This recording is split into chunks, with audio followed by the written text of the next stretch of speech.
Yo, this is Rich Latta from One Nation Radio. This is brought to you by the Social Suplex Podcast Network. We present to you the Ace of Podcasts, Keepin It Strong Style. Let's go. It's the Ace of Podcasts, Keepin It Strong Style. Covering New Japan, they ready to hold it down. Jeremy Donovan and the young boy Josh. Come and hit a job out and bury all the frauds. From the Tokyo Dome over to the G1. Social Suplex is the network where we can get it done. I'ma chill and let them have it, cause this is just an intro. Keeping the strong style, 6 stars from the get-go, boy. Yeah, from Tampa Bay to the Tokyo Dome, this is Keeping It Strong Style with your hosts, Jeremy Donovan and the young boy Joshua Smith. And thank you for listening. Welcome to Keeping It Strong Style, the ace of podcasts on the Social Suplex Podcast Network. Jeremy Donovan here with the young boy Josh Smith. On today's show, we're reviewing Night 1 of Fighting Spirit Unleashed, Night 1 and 2 of New Japan Road, answering your questions and covering all this news in the world of New Japan Pro Wrestling. You can support our show by subscribing to the Social Suplex Podcast Network or to Keeping It Strong Style on the podcast app of your choice and leaving a rating and review. You can also get all the podcasts and columns over at socialsuplex.com. Check out our Pro Wrestling Tee store, ProWrestlingTees.com/socialsuplex. That's where you can get your official Keeping It Strong Style t-shirt. If you enjoy this podcast, please consider making a one-time or monthly donation by visiting socialsuplex.com/donate and clicking on the donate button under the Keeping It Strong Style logo. This week's episode is brought to you by Manscaped, who is the best in men's below-the-belt grooming. Manscaped offers precision engineered tools for your family jewels. They obsess over their technology development to provide you the best tools for your grooming experience. Get 20% off and free shipping with the code SUPLEX at manscaped.com. That's 20% off with free shipping at manscaped.com and use the code SUPLEX. Young boy, how you doing, man? Jeremy, we are at episode 145. Do you know what that means? What does that mean? That means we are 11 episodes shy of our 3rd year anniversary. And I got to tell you, never in my wildest dreams when we started up this little podcast, this little side venture, did I ever think we would get to the point where we would be sitting here calling such incredible and illustrious shows as Fighting Spirit Unleashed Night 1 in the USA, as well as not one, but 2 nights of New Japan Road. My God, look how far we've come, man. It's just really remarkable. It's been a long journey. We've worked our way up to becoming the longest running weekly episodic New Japan Pro Wrestling podcast. And now we have the great honor to give the people what they want, Josh. They want to hear our hot takes, our opinions, our analysis. They want our star ratings. They want it all about Fighting Spirit Unleashed and New Japan Road. Nah, at the beginning of this year, people were like, they're like, what do you guys want? You guys want, Wrestle Dynasty in Madison Square Garden? What do you guys want? You guys want Best Super Juniors? Nah, fuck that. Road, not once, but twice, 3, 4 more times. Bam, bam, bam. Plus, we're going to give you Fighting Spirit Unleashed, headlined by, some real big bangers here.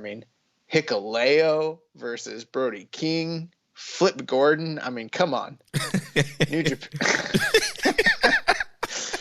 New Japan is on fire, bro.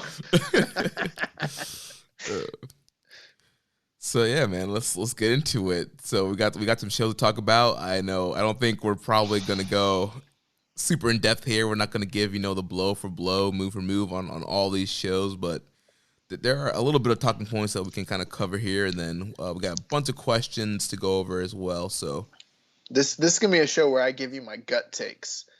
I'm not gonna break down these matches. I'm gonna say felt like 2. Oh, that one? That was 3 1/3. It's pretty good.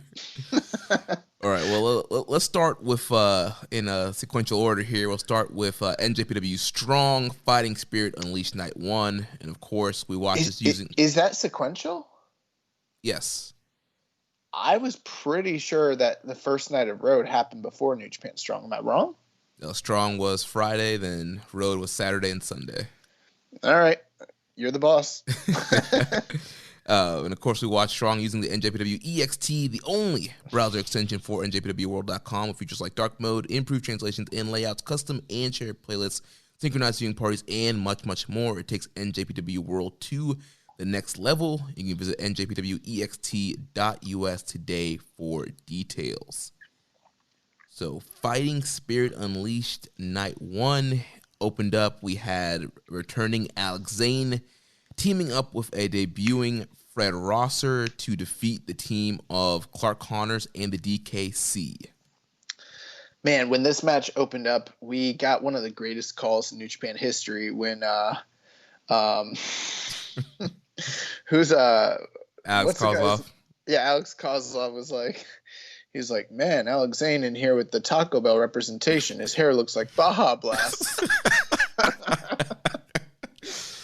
And I was like, I challenge you, you AEW and WWE fanboys, and even you Impact stans and MLW and, you know, the likes of you. Where will you find such great color as what we got out of Alex Kozlov here? Because no, I defy you to find me another color guy that's going to give you that sort of insight as what he was able to provide on Alex Zane's hair. Just stupendous. Yeah, there was a lot of Taco Bell references. He mentioned, you know, his I think his kick pads or his tights being, you know, mild sauce flavored, colored. One of the things is like, have you ever seen improv? And in fact, like we improv all the time. You and I, we do it pretty well without even, you know, just naturally without even actually training in it. But there's this thing called yes and, where it's like someone gives you a premise. It's kind of like ridiculous. They lob up a little joke for you, and then you bite on it and you take it further. But like when you go the opposite way, it's like it doesn't work. You know what I mean? And here's an example. Kevin Kelly's like, yeah, in all your years with Chaos, you're so you know, loyal to them and blah blah blah. You know, something like that. And then Alex is like, well, you know, actually, you can't go well. Actually, you have to go yes and then instead of going yes and, he's like, well, actually, I might go with Bullet Club. It's like, what are you talking about, bro?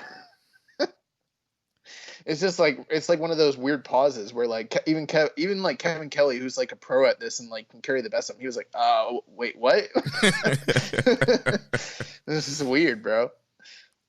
So what do you think about the big debut here for Mr. No Days Off, Fred Rosser, formerly known as Darren Young, one half of the Primetime Players, former member of Nexus?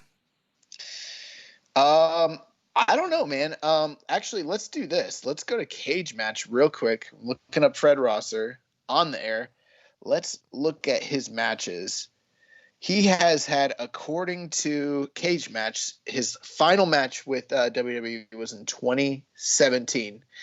Since then, excluding his appearance on New Japan Strong, so this is over the past 3 years, this man has had 13 matches. And I mean, the most recognizable promotion that you would see here, he had a appearance with a King of the Trios team. Him, PJ Black, and Tyrone Evans were in the King of Trios for Chikara back in 2018. He had an appearance in a Battle Royal for WrestleCade. But the rest of these companies, I don't even know. WPW, More Wrestling, FEW, I mean, BTW. They kind of put it over on commentary. They're like, this man has been traveling the world. I was like, nah, he's been to Pennsylvania, Rhode Island, Massachusetts,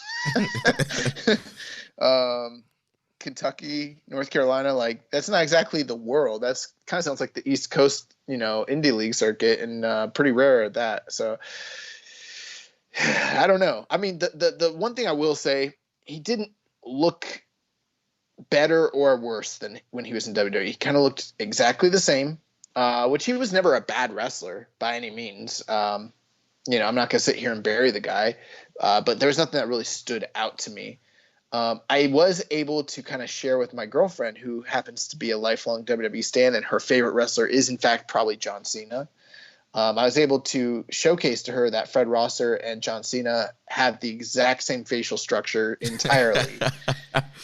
And when I said that, she was like, that's not true. And then I showed her some photos, and then she was like, oh my God. And then I was like, watch this guy wrestle, watch his facials. And if you watch his facials, you will be like, that's him. That is John Cena. That's the doctor of thugonomics. Like, it's kind of crazy.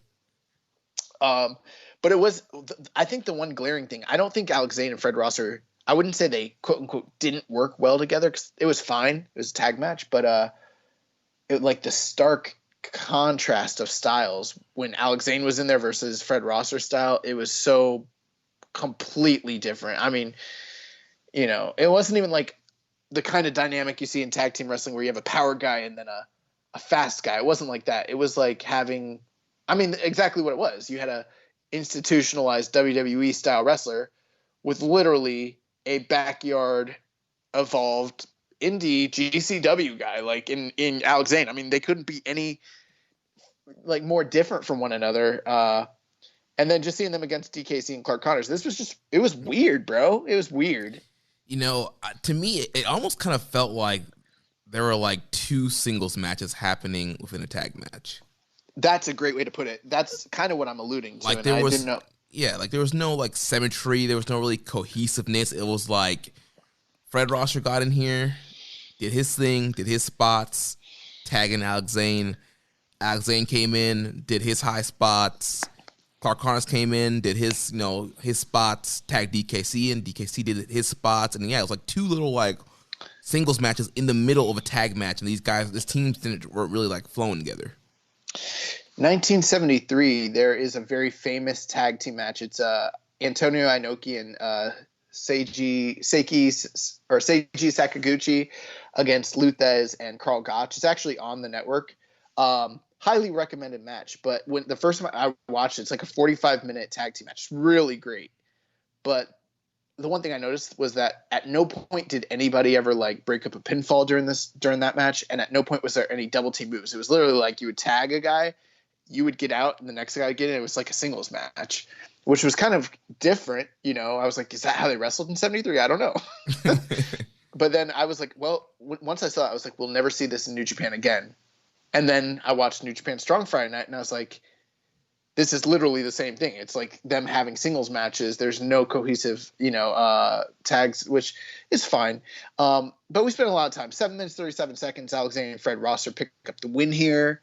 I guess I'm not too surprised because Clark Connor's on the other team, and it's a young lion. And, you know, DKC doesn't have, you know, the greatest track record in this company either. But I don't know how I feel about the Fred Rosser experiment. Like, I don't want to bury the guy. Like, I'm glad he's getting work, you know, but this didn't feel like New Japan at all. Like, the only guy in this match that feels like New Japan is Clark Connors. Right. Alex Zane doesn't feel like New Japan to me either. I'm just gonna throw it out there. I mean, maybe, but not right now.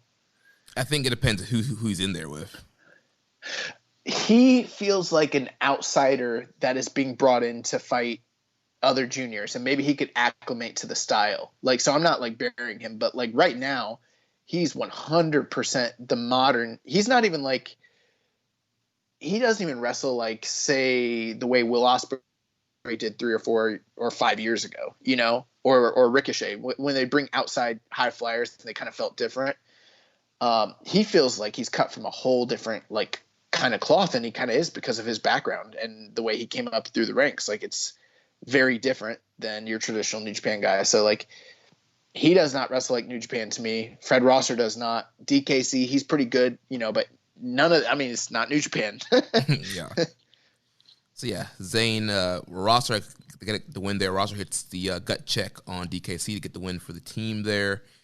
Question here from Reddit user Hawaiian Punch BV. With 4 members of the Nexus having competed on New Japan before, who is the next member going to be in New Japan? I know everyone wants to see John Cena against Tanahashi, but I'd like to see Joe Hennig get a shot on Strong if he's not retired. And then a question from Oscar Rooney. Who's the next Nexus member to be on Strong? So I'm trying to like remember who all has been in the Nexus that has gone there. Well, you got PJ Black, Daniel Bryan, and Fred Rosser, and I don't think any of those other guys were ever in New Japan that I know of. Yeah, trying to think who else. Ryback was never there. David Tonga was never there. Heath Slater was never there. Wade Barrett was never there. Was Michael Tarver there and we forgot about it or don't know? If he was, then I'm not knowing when he was.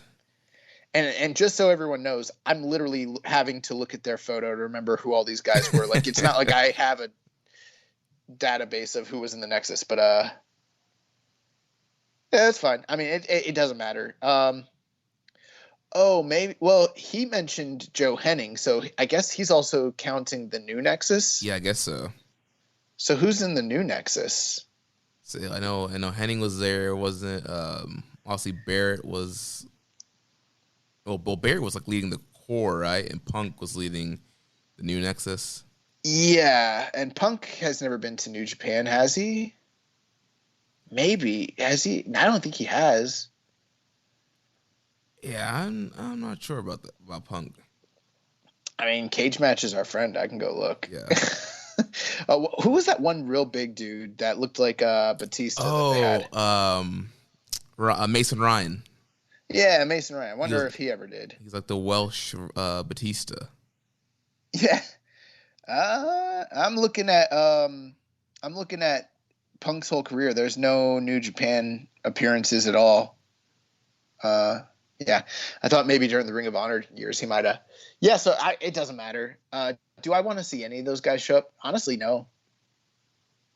Yeah, I mean, none of those guys, majority of those guys are not blow away. I mean, also, I think Daniel Bryan would be cool, but obviously he's locked down, and I don't think we'll ever see Daniel Bryan back in New Japan again. I mean,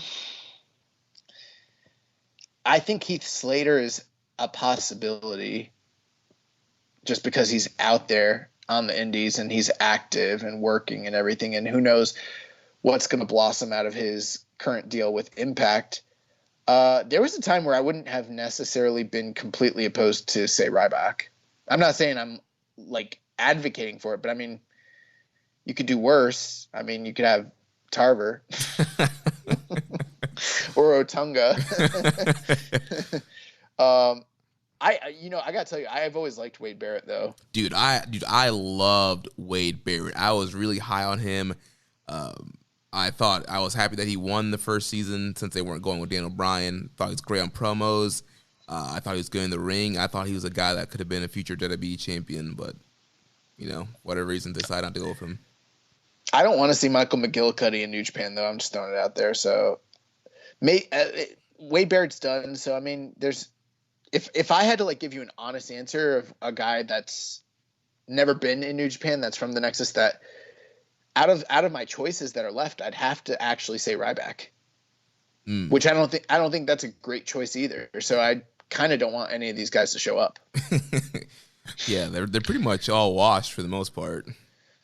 Isn't that crazy? All right. All right, so let's move on to the next matchup here. We had the Alpha Wolf, Carl Fredericks, getting a big win here over Mysterioso, 6 minutes and 47 seconds. This was fine. The one thing I noticed was Carl Fredericks cut a promo prior to the match talking about how he's had, a tough couple days, a couple episodes, and he's looking to get back on track. He said he's going to beat the brakes off Mysterioso. So I'm like, oh, okay, he's going to come in here and wreck this guy. Bro, I don't know if you noticed, but I was keeping track. Out of the 6 minutes and 47 seconds to this match, Mysterioso controlled, almost 5 minutes of the match. Literally. Fredericks was just selling, and then caught him at the end. That's the match. It was weird. Yeah, especially because, he with this whole Alpha Wolf gimmick, he's being super cocky, super arrogant, but he's still kind of coming out as a babyface as a structure of the match because he's the one that's getting the heat on him. He's the one having to sell, and he has to come back from underneath and, get the win here. So it's kind of weird that he's, kind of going more of a heelish, arrogant route, but then he's still structured to be the babyface in his matches.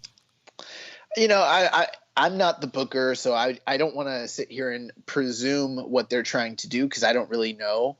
And I guess part of the problem is usually with New Japan, you can tell what they're doing. And here, I wasn't entirely sure. My idea was that based on his promo and based on the way they have kind of built him, that you would think that he would take more of this match and kind of seem dominant. But that wasn't really the case. Like, he was kind of in there. There was nothing wrong with the match. Match was fine. Mysterioso was flying around, doing his stuff. He's pretty good for a big guy. Fredericks was selling for him and feeding everything. And then Fredericks caught him at the end, and that was it. But I feel like I would have just made Carl look a little stronger. He didn't look strong in winning. Right. But I will say, I think this is probably one of the better performances of Mysterioso that I've seen. I would agree with that. Yeah. And I mean, both guys are good. So, I mean, it's fine. 6 minutes, not a lot of time to get too much done. They packed a lot into the match. The booking was just, I don't know what the booking is with this show, to be honest with you. One thing I will say, I'm going to complain here in the next little bit about repetitive booking of Road 2 shows and the road shows.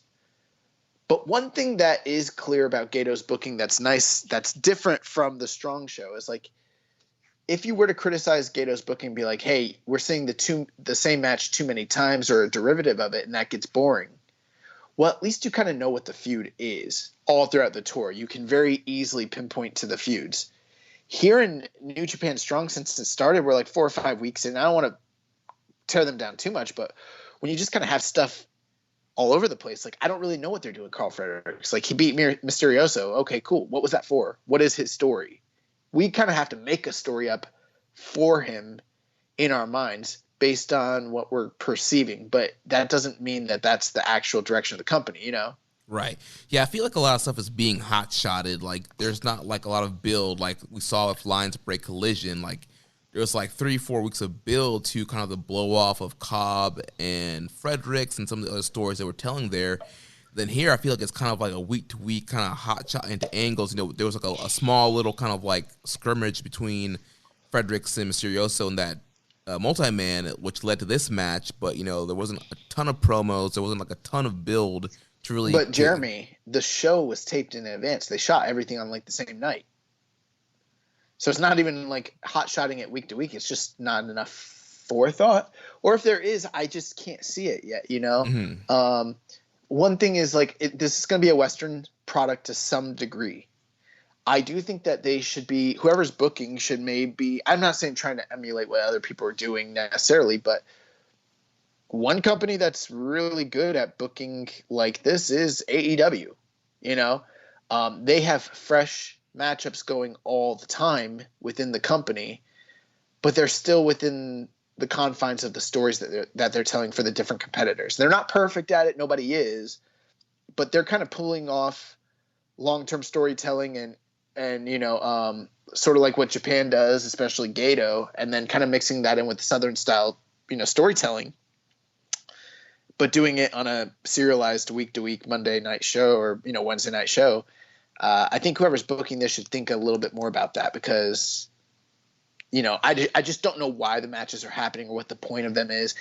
And if that's happening, right, for instance, Carl Fredericks versus Mysterioso Jr., okay, fine. You know, there's no stakes behind it. Maybe build something before the match happens so we know why it's happening. Or if it is completely random, something post-match needs to happen or post-show or something to feed into something else, because nothing is feeding into nothing else. These just feel like exhibitions. Right. And that's not what you want when it comes to a young upstart show like this. Right. I think, yeah, as we've been saying before, definitely we need some more angles, some more promos. There needs to be some more heat on some of these big matches that they're trying to build, especially, you know, it's supposed to be, you know, Fighting Spirit Unleashed. It's supposed to be one of the bigger, you know, shows or matches of the tour, and it just feels like this week felt no different than last week for the most part. Like, think about this. If Carl Fredericks had gone out there and squashed this guy, boom, there is a clear, definitive message. Carl Fredericks is pissed. He lost. He's trying to get back on top, and he came out and he fucked up Mysterioso Jr. There's a story. You don't even have to have an angle after it. That's going to feed into his momentum for the next week. That would actually do more for him than this good match did. Now, I was fine with the match, but if the story they're telling is, you know, like you mentioned, he's cocky, he's a young upstart, but he barely got by this guy, and, you know, then they need to follow up with something that tells us that that's the story they're telling. Well, whether it's post-match promo or angle, just something. But when it's like this, when he just barely got by him and then there's no follow-up, I don't know what the point of that was. Yeah. And wrestling is storytelling. They need to be telling the story. I don't know what the story was. The action was fine, but where are we going with it? That it's hard for me to invest in this product when these just feel like a bunch of dojo exhibitions, especially since there's not a crowd. Right. Yeah. So it's like, where is Fredericks going from here? Where's Mysteriosa going from here? Like, you mentioned, like, what are they fighting for? Like, what's the follow up? So there's definitely a lot more story elements they can do, and obviously we know that these episodes of Strong were already pre-taped, and so obviously whenever they do the next set of tapings, I definitely think they need to look more into how they're structuring these matches and stories. Now, we've got a couple matches here we're going to talk about that have some stories, which is great. And I know some people are probably listening and be like, well, they already have two other matches on the show that have stories, so they can't – not every match has to have that. And I'm like, okay, that's cool. It's absolutely true. But what about all the other weeks that they've had Carl Fredericks on the show and there's been nothing? That's my real big concern. It's like he is supposed to be a focal point of the show. We haven't really had much for him, too much. So all right.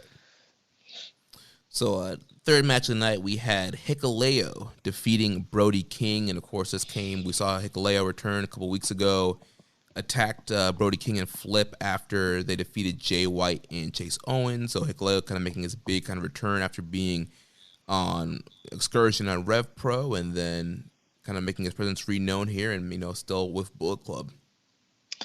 I thought the commentary did a great job giving the backstory of Hikuleo. He's the baby brother of the Sons of Haku, but he's obviously the biggest, maybe the baddest of the three brothers.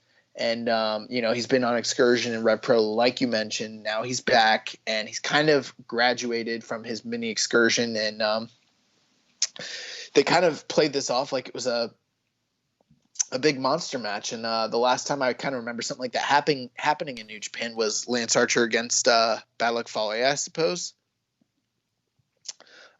Surprisingly, I didn't like this match quite as much as I don't know if you remember. I really liked that Archer Fale match from a while back. From G1 or like back Killer Elite Squad? Dude, it was a singles match. It wasn't a tournament. It was either New Japan Cup or the G1. I don't remember. But it was really good at the time. I think it probably was like New Japan Cup. I think Lance Archer probably won that and then went on to fight Ospreay. Yeah. But anyways, this match, 7 minutes 35 seconds. It was good. I really like Brody King. I think we've always praised Hikuleo as someone who had a lot of tools, a lot of assets, and a lot of promise. And he definitely looked better here than the last time I saw him. Which is a compliment. So, I mean, he's, improved upon his work from, the last time he was on New Japan proper. I wouldn't say the match was anything special, but it was a good Haas match.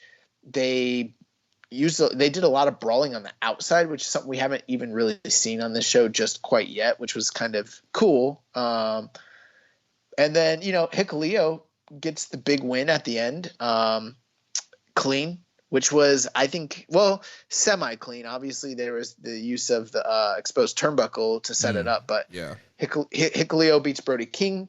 Something about Haku Sons. They've got Brody King's number. Like, all we need is Tangaloa to come in here and fuck this man up and complete the hat trick. But, Hikuleo beat him and, got in his face and told him, I'm not a young boy anymore.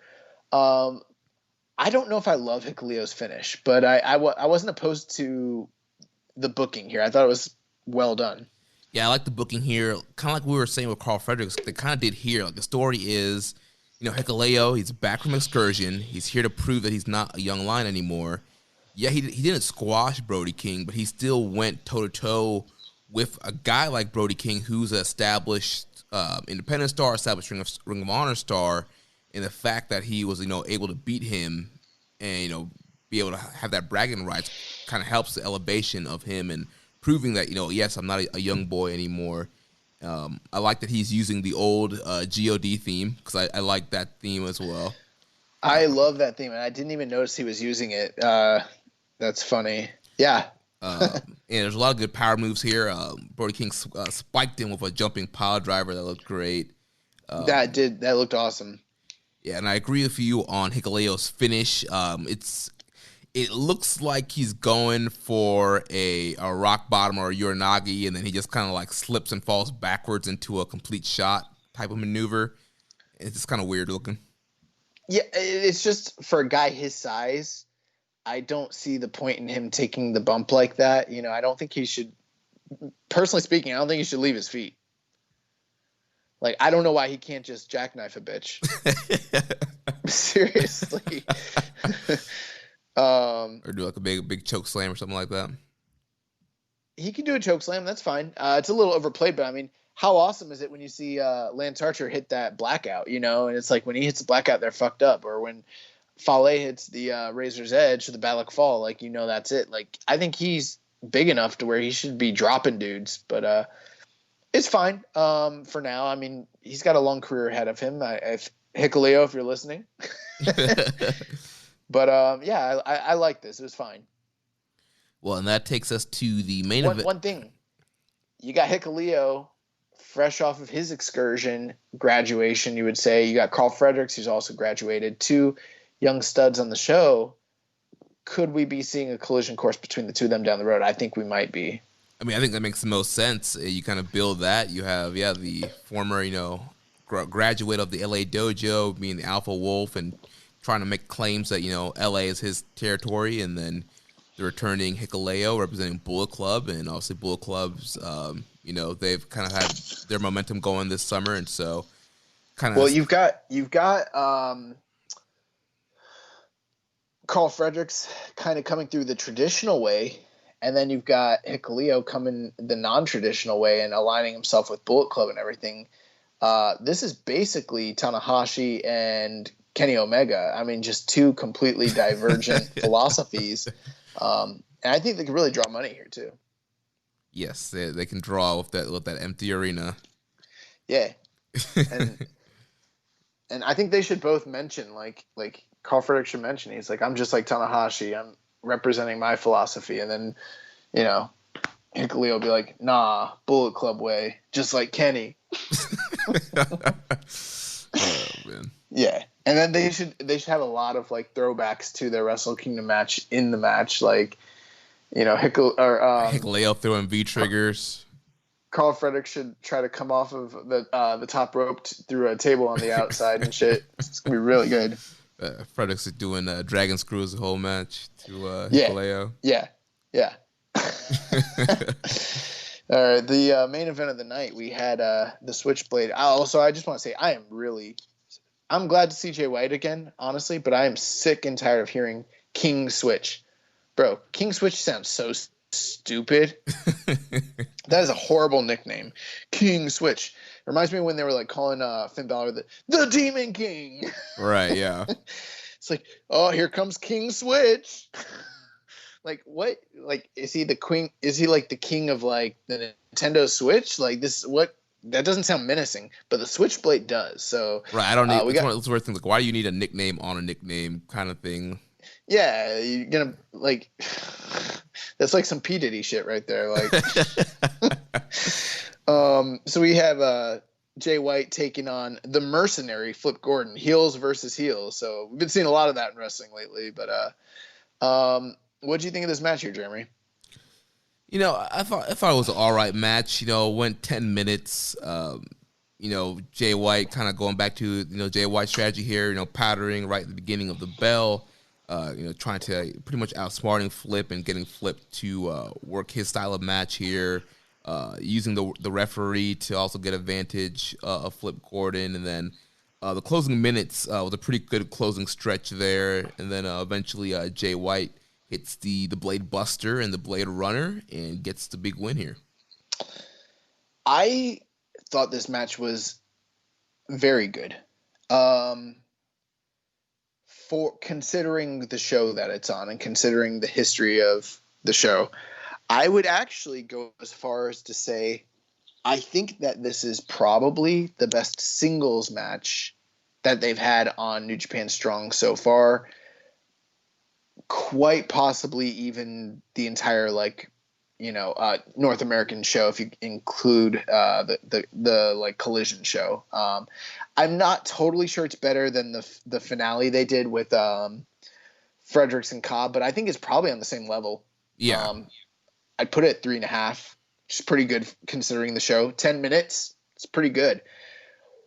One thing I noticed, and I just want to throw it out there. Jay White was, like you mentioning, he was doing a lot of his heel tactics, and we have seen all throughout the empty arena. We haven't really seen Jay White have a singles match since January, February. Since what was last? Was the Ibushi match his last singles? Probably. I don't think he had a singles match on the New Beginning tour. Yeah, I don't think he did either.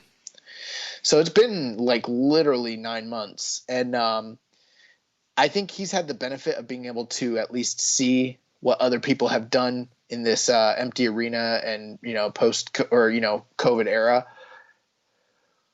He was able to work a heel style without having that heel style actually be bogged down by the empty arena. And the whole time I was watching it, I was like, what is he doing that is different from any number of heels who don't quite seem to be able to get it, you know? How is he able – and you know what it was? And I figured it out real quick. What? He has tailored his heel shenanigans. It's the same shenanigans, but the timing of it. He's tailored it to the home audience as opposed to pretending that there is a audience that is still there. He's not playing to an outside crowd. He's playing to the camera. Yeah, he's working the camera. He's working the camera. Bro, why the fuck couldn't any other heels figure this shit out? Why did it take 9 months? I haven't really seen hardly anybody else figure this out. Like, and the other thing too is he wouldn't belabor his shenanigans, so, and it's something he's done in the past, and he's definitely like guilty of it, just like a lot of heels. You do a heel tactic, it hits, whatever.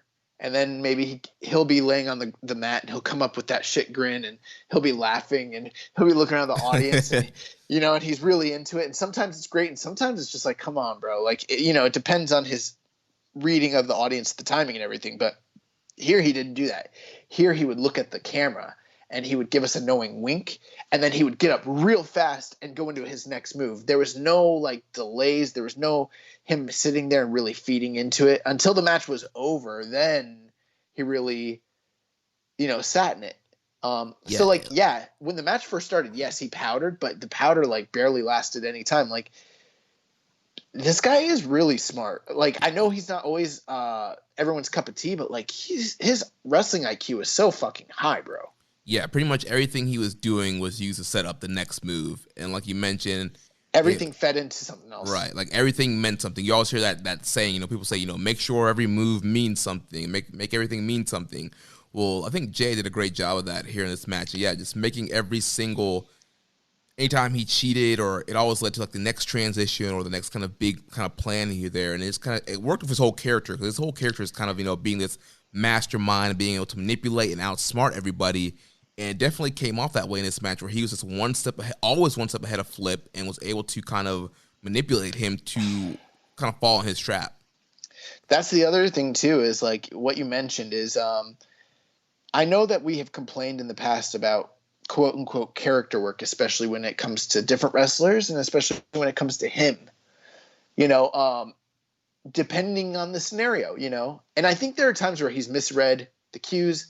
The booking and the agenting of the match has been all over the place. I hated the match with him and Naito at the Tokyo Dome. Actually, I didn't like that or the Kota Ibushi match personally. I thought they were both pretty bullshit. But the one thing you can't really deny when it comes to Jay White, he fucking is his character.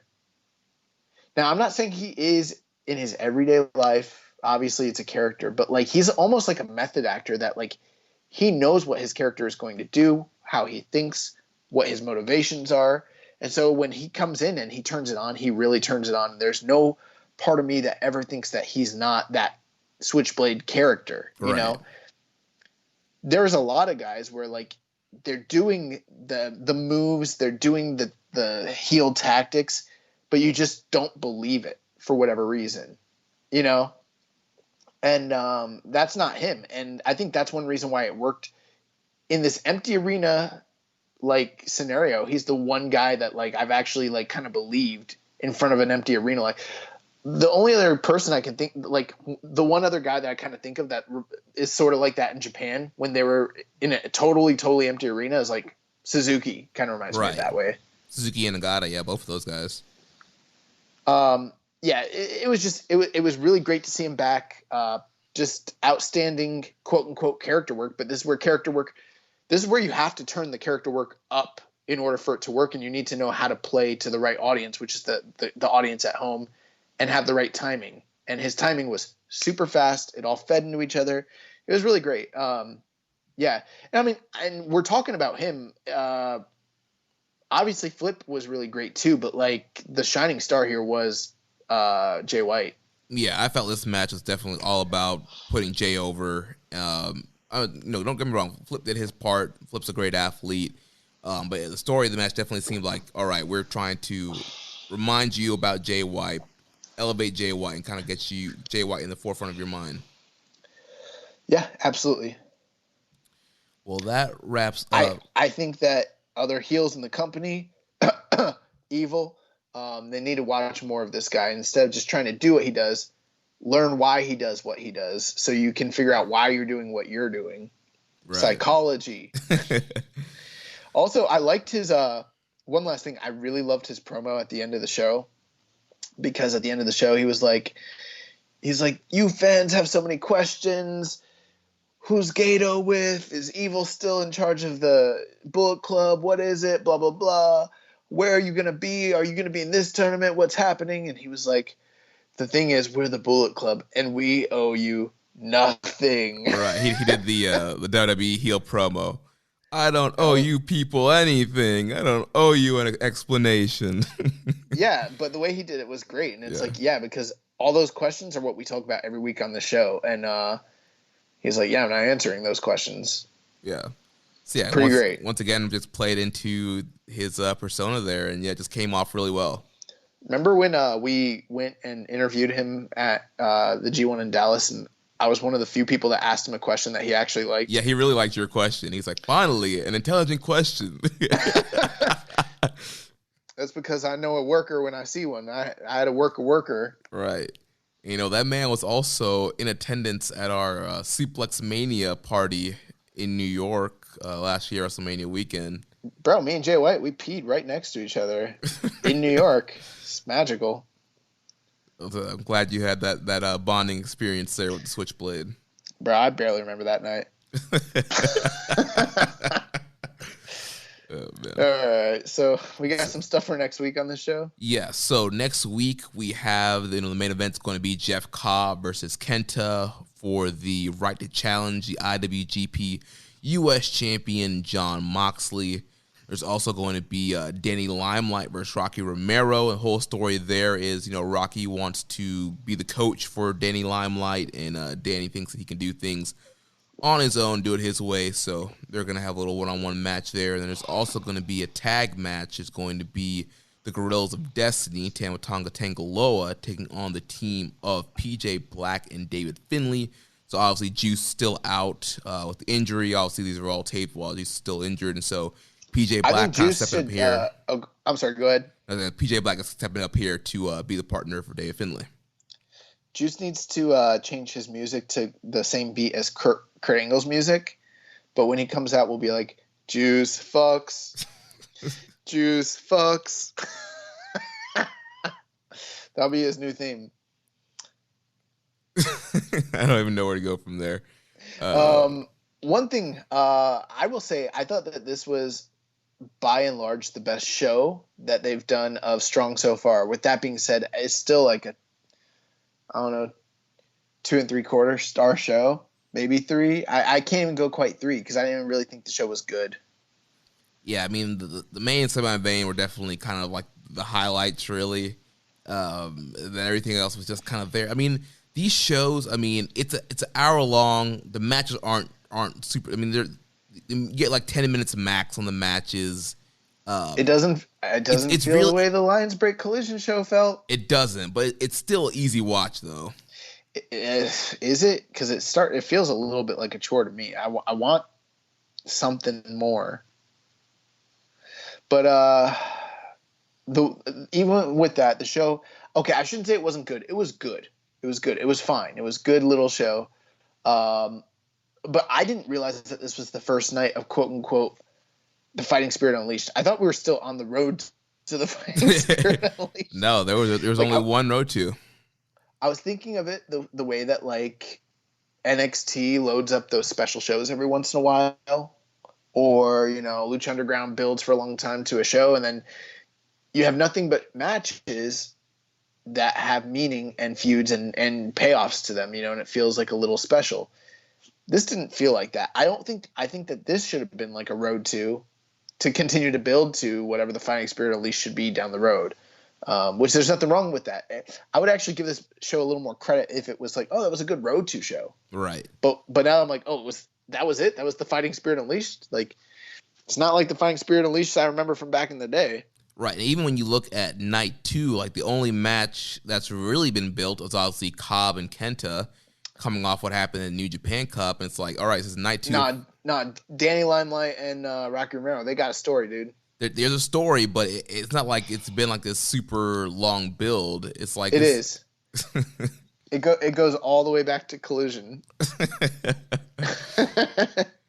So yeah, even with Fighting Spirit Unleashed night 2, it's like I feel like that could have been more special, and it's like that's one of those things. Again, it's like we're saying, I wish they would have had 4 weeks of road twos to tell more stories, you get more promos, Agreed. More angles, more multi-man matches. There's enough guys there where they could freshen up the multi-mans where it's not, on a typical road two where it's like the same multi-man every time. They could have freshened up some of the matches.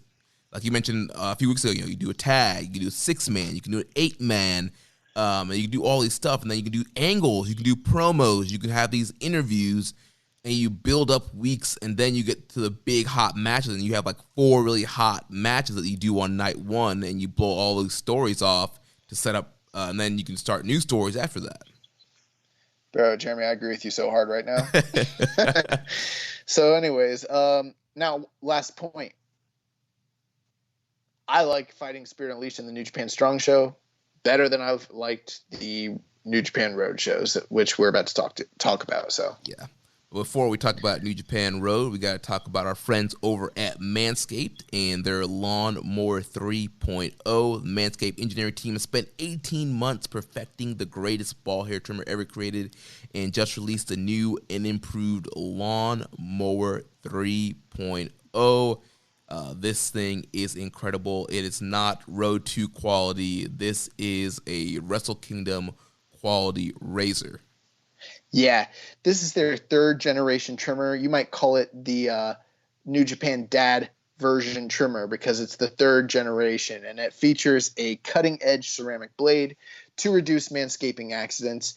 Manscaping accidents are finally a thing of the past, and when I tell you it's premium, I mean it's simply the best. The battery's going to last up to 90 minutes, so you can have a longer shave. The water-resistant technology allows you to groom in the shower. And, one of the coolest features is the LED light, which illuminates grooming areas so you can get a closer and most precise trim.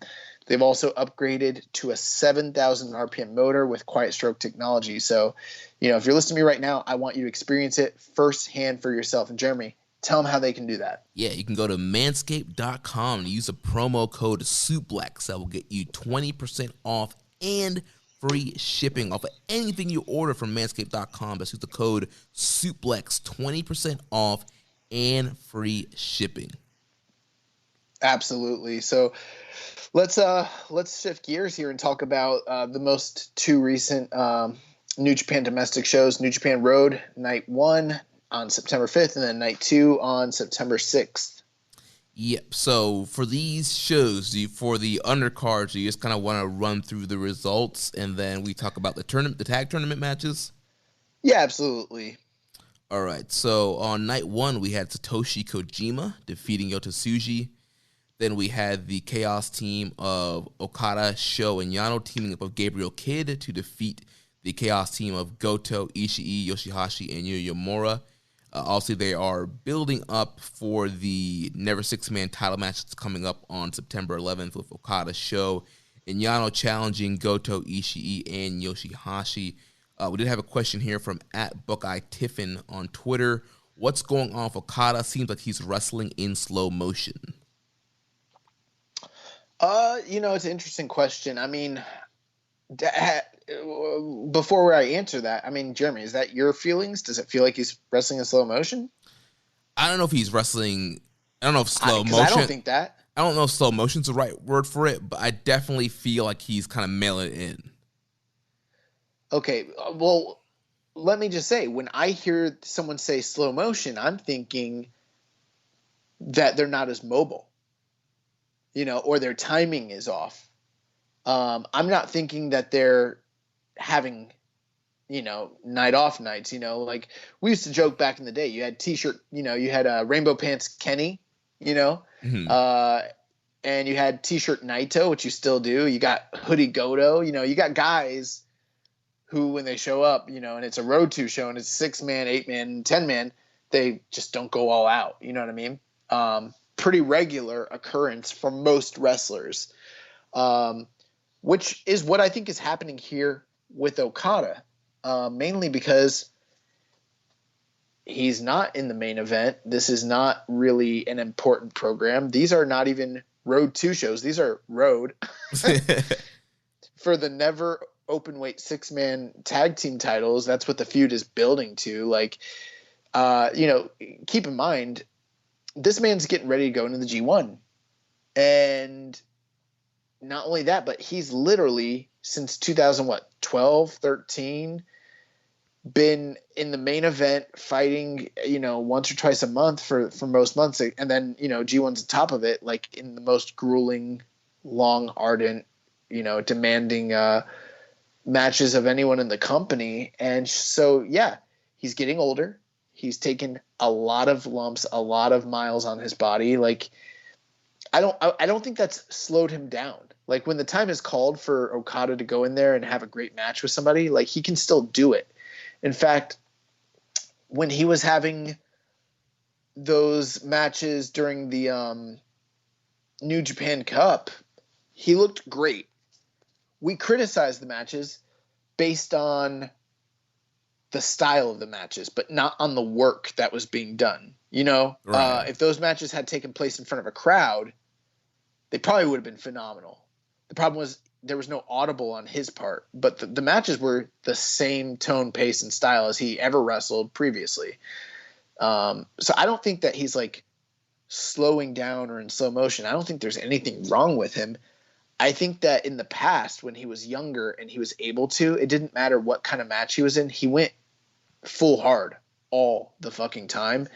And now that he's getting older, I think he's starting to get a little smarter and wiser and maybe pulling back and letting other people do the work and maybe not trying as hard. And, at this point, he deserves to do that. He was the wrestler of a decade after all.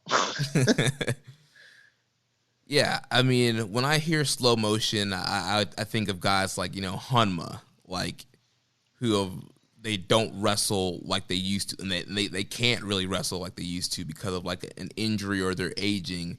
And with Okada, I just think it's kind of like what you mentioned, like he's in the second match here on all these shows. Like, it's a multi-man. It's for the Never Six-Man titles, which are the the least prestigious titles in the whole promotion. He's wrestling his stablemates.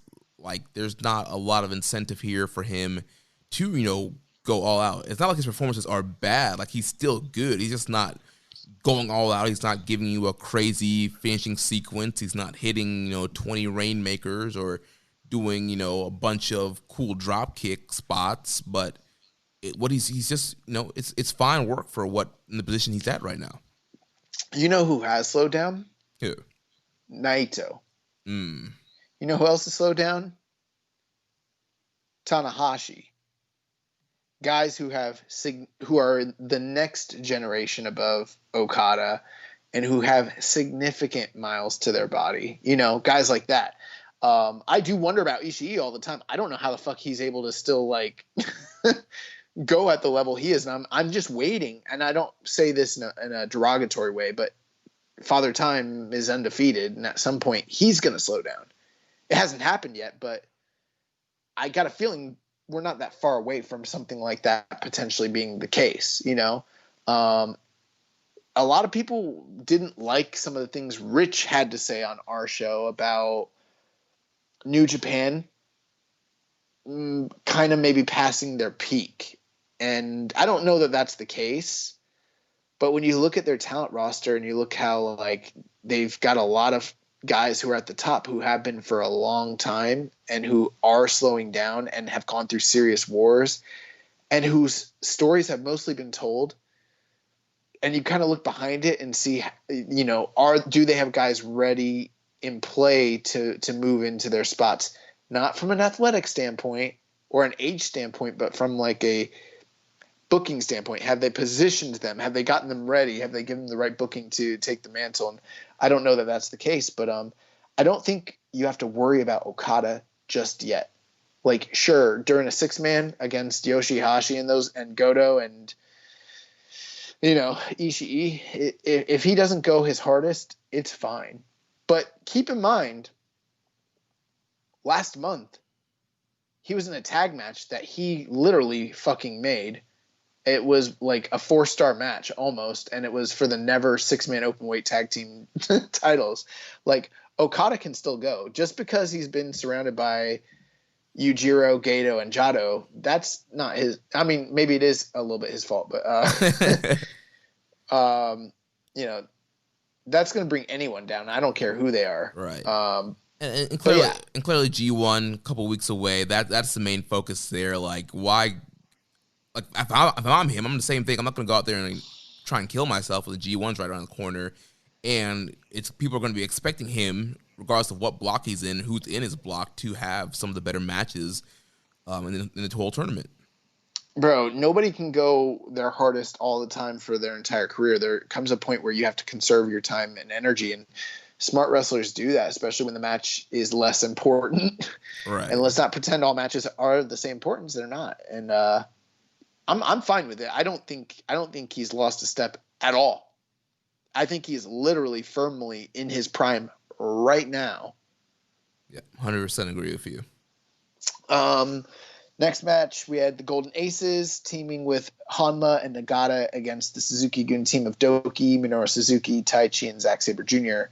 Doki has a new pipe. It's not so bent up, which is nice. I don't know which Suzuki-gun member bought that for him. That was nice of them. I'm gonna guess Taichi. I feel like Taichi's a very caring guy. Him and Taichi have heat, though. Oh yeah, that's right. They do. So yeah. Yeah. So actually, if it was probably Desperado. They seem to be boys. That's right. Yes, they got the whole lucha connection there. But yeah, Golden Aces beat them. This is basic. I actually don't know. Here's the thing, and this is an important part.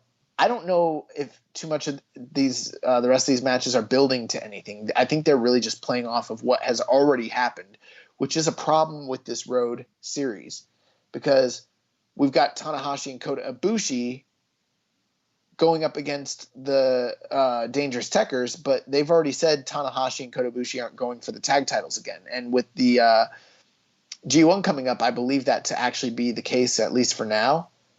So why are we still having them come out to their mashed up, tag theme, and why are we still getting the jaw jacking and posturing between these two teams? It's just weird. Yeah, it's just one of those things where it's like, all right, we're in the middle of, we just finished a tour, like the Summer Struggles tour, G1's coming up, and we have these shows, so we're not going to do a bunch of like new programs because G1's coming up, so we're just going to kind of stick with what we've been doing. However, I do think the one good thing, though, with them kind of keeping the matched up music and teaming together, it kind of gets you in that mind frame of like, things are fine with the for now. Yeah, things are, they're still buddies, they're still chaps, they're still teaming together, and then G1's gonna come, and either they're going to be in the same block or they're going to be in opposite blocks and kind of like competing with each other to see who gets the most points. And something's going to happen where I don't think they're going to be as friendly after G1's over. One other thing, we got Suzuki in there as the Never champion, and not that we would be setting up a Never title run because again, G1's coming. But him and Nagata have had heat, and they're kind of in the match against one another. They're going back and forth, but Nagata can't even be in the G1 because he's done with G1s. So he can't really challenge for the title right now, and he can't be in the G1. So I would be more inclined, if you want my honest opinion, do your little mini tour between now and G1, but maybe give us some fresh mashups. They don't even have to matter. Do a mini feud. Just give us but don't continue the feuds that you blew off at Summer Struggle. Because we already saw the blow off, and now there's no reason for me to see this again. But they're making me, and that's why I'm less invested and almost spiteful that I'm even watching this, to be honest with you. Yeah. Next match, we had LIJ, teams of Sonata, Shingo, and Tetsuya Naito taking on the Bullet Club, team of Evil, Yujiro, and Jado. LIJ team wins 11 minutes, 3 seconds. Same comments I made before. Wash, rinse, and repeat. Why are we seeing this if they already moved on from it? Right, and why am I seeing Jado wrestle in a match? Man. Well, we kind of have to because they don't have enough Bullet Club members. So, and they need it. I kind of get why they're doing it. But I don't need to see. Now, here's the one thing. Evil and Naito probably are going to end up in the same block. So there is that concept, and there will probably be a hat trick match between the two of them. I wouldn't even be surprised based on their history if it's not even either, say, night one or the final night of their block. That would make a lot of sense. Yeah, you could have those guys could be the block I'd finals. put money on night one. Right, because normally night one is that kind of like big like main event, marquee kind of main event that they've done on previous shows, and so obviously with that being the big match at Jingu and did it at Dominion, like that could be like the trilogy and kind of like the big like opening night kind of thing here. It's just that's what Gato does. Next match we had the tag team tournament. Do you want to run through the undercard of night 2 real quick as well? And then talk about all 4 tournament matches together? together. Yeah, we can just talk about the tournament matches after that. Yep. So on the next night, we opened up. They had Yuji Nagata defeating Yuya Uemura, which is a really great opening matchup there with Nagata and Uemura. Then we had the Chaos team once again of Goto, Ishii, Yoshihashi, and Gabriel Kidd defeating the team of Okada, Sho, Yano, and Yota Tsuji. Now, interesting thing about this matchup here, there was this one got a little bit heated. So throughout the match, there's definitely a lot of interactions with Ishii and Sho, and these guys look like they're going to be getting into a feud. And then post-match, they were brawling, which then like led Okada and everybody else kind of brawling towards the end there and kind of had to get separated. So things were getting heated here. Yeah, and it kind of I forgot for a moment that they're all Chaos, and then when it was happening, I was like, wait a second, these dudes are all Chaos. They travel and eat together. This is awkward. Yeah, and again, Sho, Ishii, Junior feud. I love it. It's great. But no, I would love to see Ishii and Sho go at it once again. I think those are two guys who are both in that never category and maybe potential challengers down the road for Suzuki. They both, had run-ins with Shingo during his past title run. Obviously, we don't know anything about title matches until after G1, so I'm not saying that that's the case, but I mean, I probably think that based on what we're seeing, I wouldn't be too surprised if Sho and Ishii end up in the same block and, having a little bit of a payoff to the teasing that we're getting this moment. And maybe down the road that could lead to something for one of them, post G1. I don't know. Yeah, that makes a ton of sense. Also, we had Gabriel Kidd kind of getting in the post-match skirmish here. And he got his ass kicked. Yeah, he did. Like, Ishii, swatted him away. He was like, what are you doing, young boy? Like, get out of here. That sounds like something you ask me every week. What are you doing, young boy? We got a question from Highest Fly Flow. He said, how come atomic drops aren't low blows? I'm watching the Road to show now, and Goto definitely isn't having more kids thanks to Yano. Also, what are your thoughts on this three-way rivalry between Gabe, Yuya Mora, and Tsuji? They seem much more aggressive with each other than any other batch, and I'm guessing he means batch of young lions. Yeah. Well, young boy, you are now in the process of becoming a worker. So please break down the psychology on why the atomic drop is not a low blow. Because you're not attacking anyone's nads with an atomic drop. Now, let's be clear here. Specifically, an atomic drop is when you have your right arm or left arm, but traditionally you have your right arm you're behind an opponent. You have your right arm around the waist around their waist. You know, you kind of have it in a seatbelt position to the front, and then with your left arm, you're lifting their thigh in the air, so they're up on your shoulder. And then when you bring them down with force, you bring them down on their tailbone along your knee/thigh area. You're trying to drive your knee into their tailbone. This was famously a finishing move of the great Bob Backlund. So I don't see how that could possibly be a low blow. So what about an inverted atomic drop? That is a question that I have.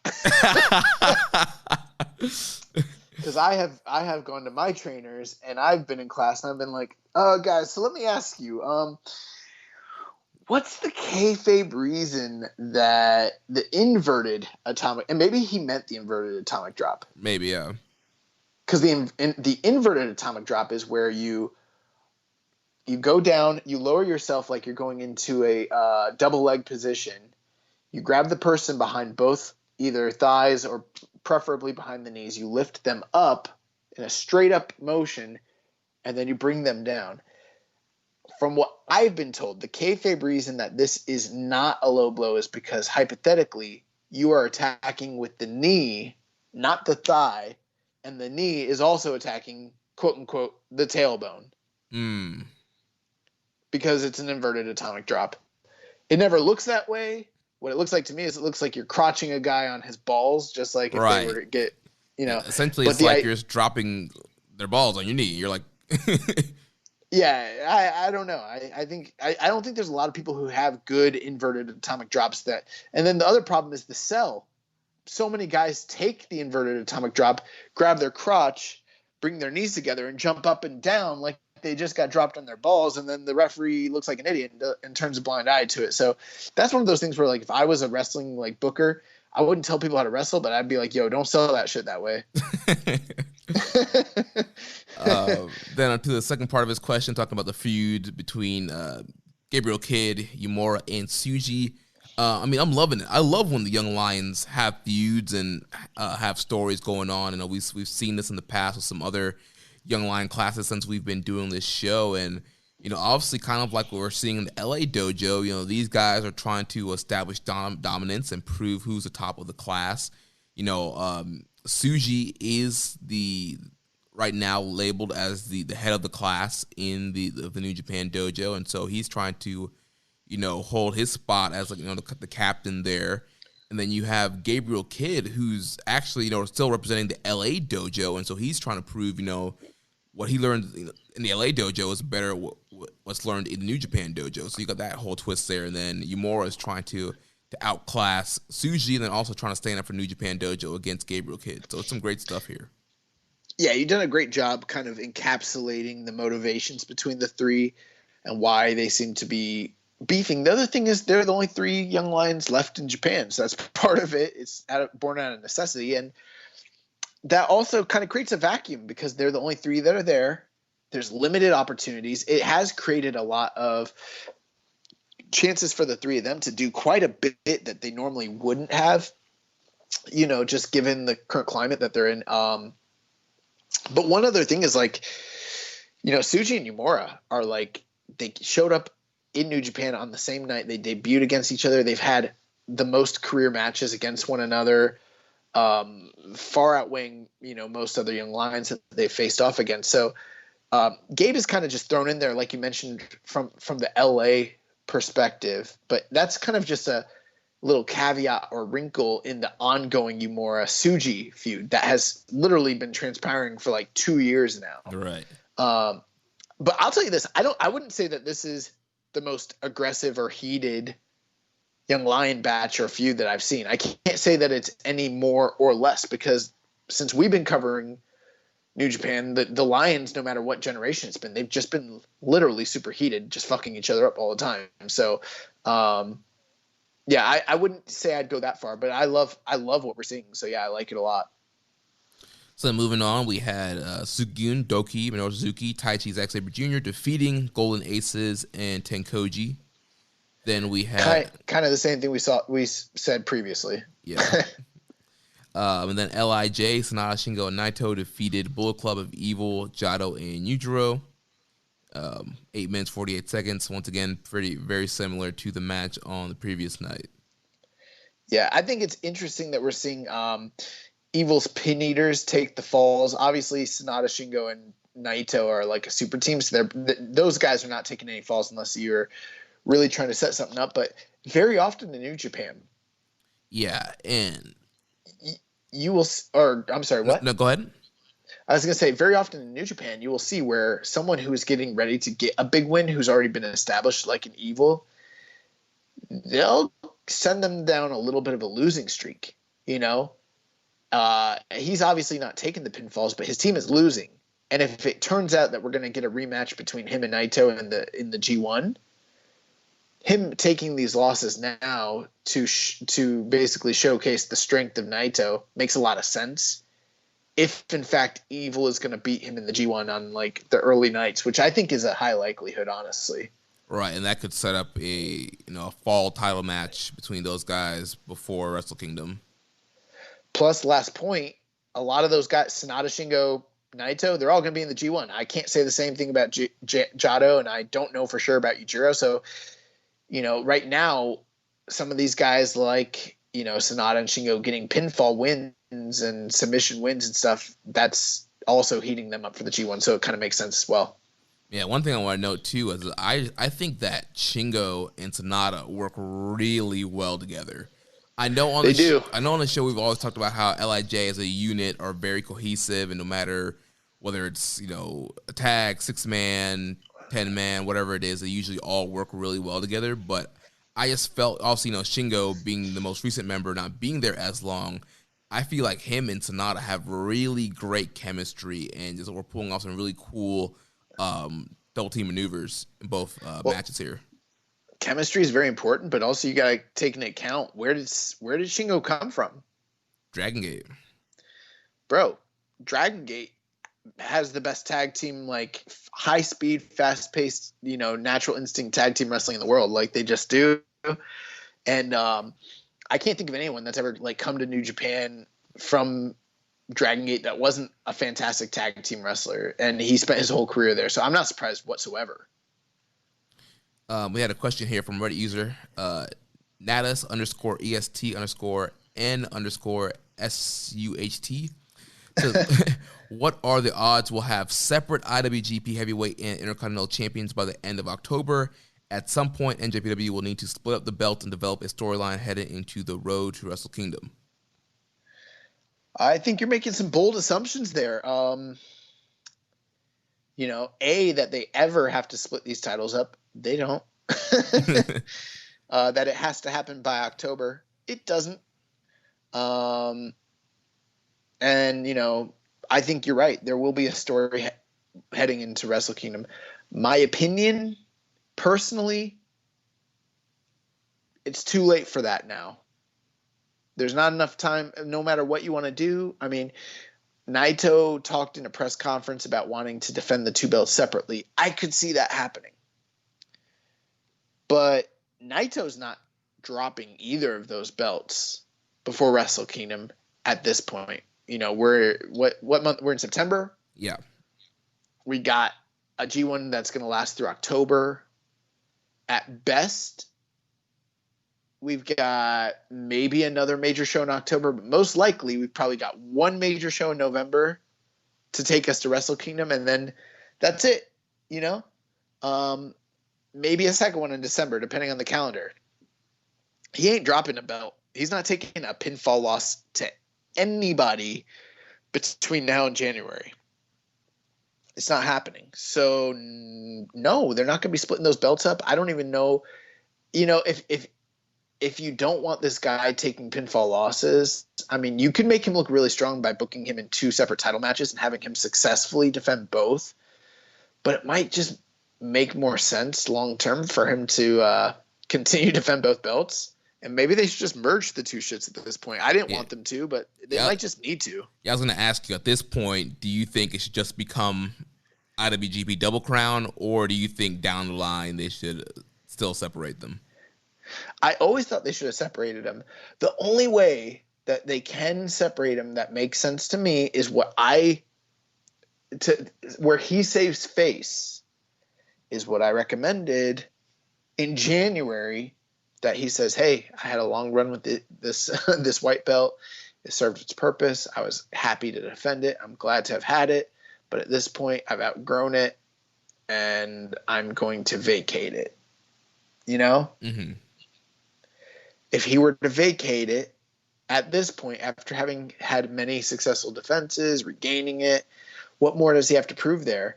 It might make more sense for the company for him to just vacate it. Maybe they can have, hey, guess what? After the G1's over, we're going to have an IC title tournament. Maybe they could even do that in December leading into Wrestle Kingdom. They can crown a new champion at Wrestle Kingdom. I don't know if they'll do that, but that's the only way they're splitting these titles up. But if it comes to him losing one of the belts, not happening. Yeah, and they could easily do a thing where, like you mentioned, he vacates it, and it's just like, this is a kind of where he gets frustrated, maybe, because he's been calling for the IWGP to make a decision here. Maybe he just goes, you know what, IWGP won't listen to me. I want to defend both separately. They keep making me both defend it both at one time. So if they're not going to play ball with me, I'm dropping the IC title, and I will just defend the heavyweight title solo. Hey, I think that's a great little skeleton outline of a promo that you laid out there, and I'm not opposed to it. But one thing to keep in mind with this type of booking, where were they unified? Wrestle Kingdom last year. They kind of like to do round numbers, and because they've kept these titles together all year, and I don't know if they were planning on it, but after everything that happened with the shutdown and COVID, it's, that this is where we're at. They might keep them together until at least Wrestle Kingdom. Yeah. I mean, just because that's where they got unified. Right. And I can see them doing that too. But yeah, they're definitely, like Nigel was saying, there needs to be some clarification, some kind of game plan going forward with these titles. In the meantime, Suzuki's the number 2 champion in all the company, which is great. Long live the king. All right, so let's talk about this round robin tournament. We had 2 matches on the first night, and then 2 matches on the second night. Yep, so on the first night, we had Master Wato and Ryusuke Taguchi defeating former IWGP Junior Tag Team Champions El Desperado and Yoshinobu Kanemaru. Very surprised by this. When you look at it on paper, it wouldn't really be too surprising if Wato and Taguchi did wind up taking this tournament. And I don't know I don't know who's winning the tournament personally. It's really hard for me to say. But Desperado and Kanemaru had to be considered favorites, considering their long history with those titles.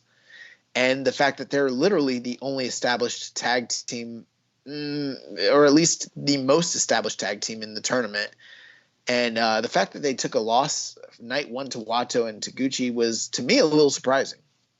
Yeah, it was surprising at one point, but I think they definitely need to kind of get some comeuppance for Wato after suffering that big loss at Summer Struggle in Jingu against Kanemaru. So he kind of got some revenge here and was able to defeat Kanemaru and Desperado. He's been kind of feuding with Suzuki-gun since he's arrived, and so being able to get a little revenge on those guys and being able to hold that over their heads going into this tournament.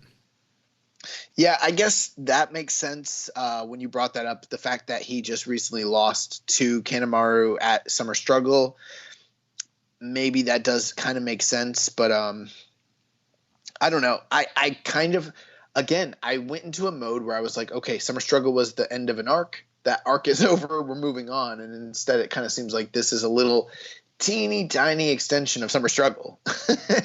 Like they don't want to admit it, but like this is basically Summer Struggle Part 2.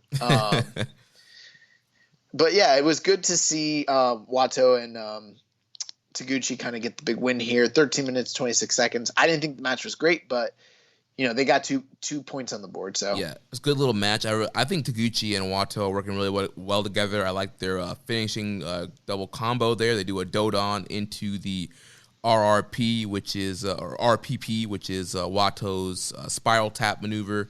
So nice little combo there, and they're working well. One thing too, you got to consider 4 teams in this tournament. Basically, if a team went undefeated, they're getting 6 points. There's only 3 matches for each team to establish their point total. So every match is, because of the limited number, is super crucial here. So a night 1 loss to Desperado and Kanemaru is super demoralizing. I mean, the best they could do at this point is 4. Mm-hmm. And we've seen in the past when they do single block tournaments like this, tie situations, things of that nature. So it's kind of interesting to see how this is going to play out. But I'm thinking, well, we'll continue. We'll give our predictions, I guess, at the end of this. Okay, so after that, we had the main event of that night was LIJ's Bushi and Hiromu defeating the Bullet Club team of Gato and Taiji Ishimori. 20 minutes, 54 seconds. Ishimori looked good. Hiromu looked good. Bushi looked good. But then you got Gato. And I do think that brings the match down quite a bit. There's a lot of heel shenanigans here. A lot of working over Hiromu's injured shoulder. Again, this was kind of an extension of the Hiromu-Taiji Ishimori feud leading out of Summer Struggle. But, Bushi and Hiromu also have to they're the other team that is long tenured as a junior tag team, that's running this division before. So not surprised they picked up the win here. I do like that Bushi is kind of coming out with the dual-sided mask where it's like the amalgamation of both his mask as well as Kamatachi, which is Hiromu's excursion, luchador name. So kind of think that's cool. Yeah, then they also have they've mashed up their music as well. So now they have a mashed up team intro. So looks like they're kind of investing a little bit more, pushing these guys as a team. Bro, they got to. There's no junior tag teams. Unless, Tiger Mask comes back with, that's one thing you got to think about with this tournament. These are the only 4 teams they could, literally muster. And they're all fighting each other right now. So, I mean, what feud – okay, whoever wins it, let's say it ends up being Gato and Taiji, just for argument's sake. Okay, they win it. They fought all the other teams, and then they fought another one of those teams a second time in a final. Who the fuck do you want to see them fight out of this tournament? You already saw it multiple times. They need a new team to show up at the end of this. Yeah, they do. I don't know who that is. I don't know if they have, if you bring, Umino and somebody back, or you bring in somebody from a different promotion or something like that. I don't know. Liger is going to come out of retirement and team with Tiger Mask and win this shit. I didn't love this match. Did you have any big thoughts here? Anything you liked? I actually really liked this match. I thought it was a pretty good match. Yes, Gato was in there, but I felt like Bushi, Hiromu, and Taiji all were working really hard. And I think this is just another case for Hiromu as a candidate for Wrestler of the Year. I feel like in every match, and especially when he's in the main events, he just goes above and beyond to work really hard and to get fired up and get put some life into the matches. And I thought he did a really great job here. And I thought this was a good main event. I went about 3.5 stars on this, and I saw LIJ team work really hard. And so Taiji, I think Taiji has been looking really good this year. He had the injuries last year as Super Junior. But he's looking really good. He looked really good at Jingu, and he's looking good here. And so, yeah. Part of it is because I'm not loving the shows overall. By the time I get to the main event, I'm already burned out, and I'm not giving them a full fair shake. So that might also be part of it, Mm-hmm. I guess I'm just ready for the G1, but I'm also not all at the same time. I'm ready to get a bunch of singles matches, but there's so many in such a short amount of time. I'm kind of But hey, I'll take your word for it. I mean, if you're an accurate star rater, so if it's 3.5, it's 3.5. And at least with G1, we only have the tournament matches. We don't have undercards to worry about. Precisely. So Bushi and Hiromu move on with the 2 points. They get the dub, and we go to night 2. So we had the first of the 2 tournament matches. We had Suzuki-gun team taking on the Bullet Club team. And I don't know. Shenanigans. Healed them. Yeah. Heel on heel match. This is a match where they got the heat on Gato. Yes, the Gato was out here acting like a sympathetic babyface for a portion of this match. They were beating this man down. Do you want me to admit something I thought I would never admit on this show ever? What? I miss El Phantasmo. Because I guarantee you that this match would have been so much better with shitty ass Phantasmo and Taiji Ishimori as opposed to Gedo.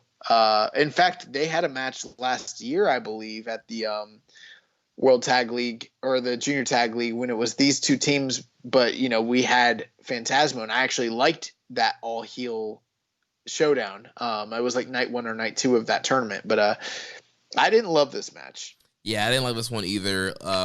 There's just so many shenanigans, and something overall that we should probably mention at the beginning too, just like the atmosphere of these shows. So it's in Sendai, in one of those kind of like gymnasium, kind of buildings, and bro, they're in the weirdest. They've been in. I'm sure they've been in this building before, but for some reason, they have. Yeah. Why? Okay, I'm pretty sure they have. This building reminds me of a building in Sendai that they've been to before that's all gray and stone like this, but I don't remember there ever being escalators. And those are pretty distinctive escalators. I feel like I would have remembered. I don't know. It's weird. I have a great memory when it comes to some things. I don't know if you noticed. There's like some things I'm like a steely trap, and then there's other shit I just forget for no reason. It's weird. I don't know why, but like I don't remember them ever working in Sendai in a building that had escalators like that. And maybe I'm just forgetting. Yeah, honestly, I didn't really pay attention to the escalators, so I kind of missed. Bro, people be riding them in the middle of the show. But yeah, the atmosphere for these shows, like obviously, yes, we know that the fans aren't allowed to cheer, but even still, like the Corkin shows, like the fans definitely just felt more lively. They were clapping more, felt like they had more energy. The fans here were not like they clap, but like I don't know, they weren't like into it like I felt like the Corkin crowds were. We didn't. Bro, you're biased against Sendai crowds. We didn't have the fan app here to get that kind of crowd noise at all, and so these shows were like I feel like extra quiet with people there, and so it kind of brought the energy down. Yeah, absolutely. But yeah, the Suzuki-gun team took the win here. They used the Satori bottle of whiskey to knock out Gedo. I've got a feeling, based on what we're seeing here already, the Bullet Club team is probably going to go 0-3 in this tournament because Gato's the pinfall eater and Taiji Ishimori is already the IWGP Junior Heavyweight Champion, so it's not really going to hurt him one way or the other. So I think that's why Gato's there, is to kind of like eat all these pins, eat them up. Yeah. Main event, we had the team of LIJ, Bushi and Hiromu Takahashi, taking on the Hantai team of Master Wato and Ryusuke Taguchi. And surprisingly, this match was, in my opinion, pretty good. I would say best tag team match of this little tournament so far. Yeah, it was another very good main event, and once again, Hiromu I think was the standout here in this match. Oh, what? No, Wato, bro, Wato. You mispronounced his name. His name is Master Wato. I mean, I did think Wato and Hiromu did have some good chemistry. So if they eventually have a singles match down the line, that could end up being pretty good. First meeting between these two that I can think of since Wato returned from excursion. Which I think is something people have kind of been, I wouldn't say clamoring for, but just kind of like inquiring about, especially since when Wato first showed up, we sort of thought it'd be a big deal. And Hiromu was the junior champ, so we're sort of like, are we going to see a showdown? It wasn't quite all that, but I could definitely see the Lucha Libre influence between both of them and them being more comfortable working together than Wato has looked working with, say, Kanemaru or even Doki. Right, yeah, that could be potential for like Watto to have his best match and feel more comfortable.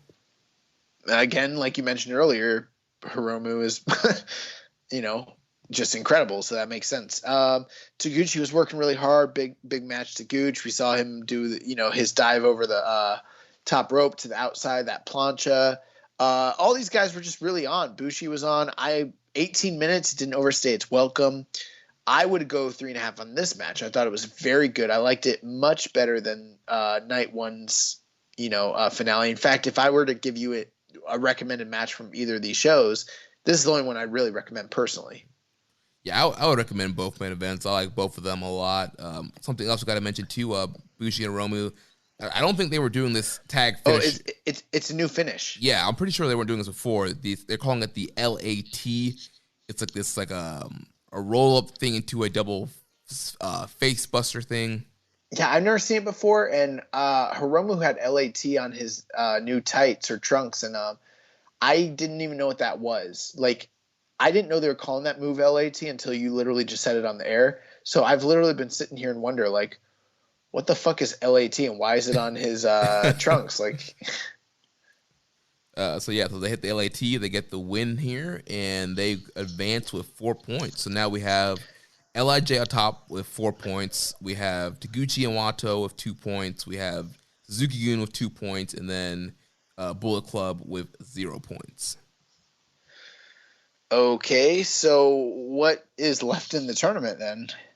So yeah, I'm going to pull the schedule up right now, but we did have a question here from Kenny Omega Fan 18. Do you think we will see Hiromu Takahashi? Whoa. What was his name?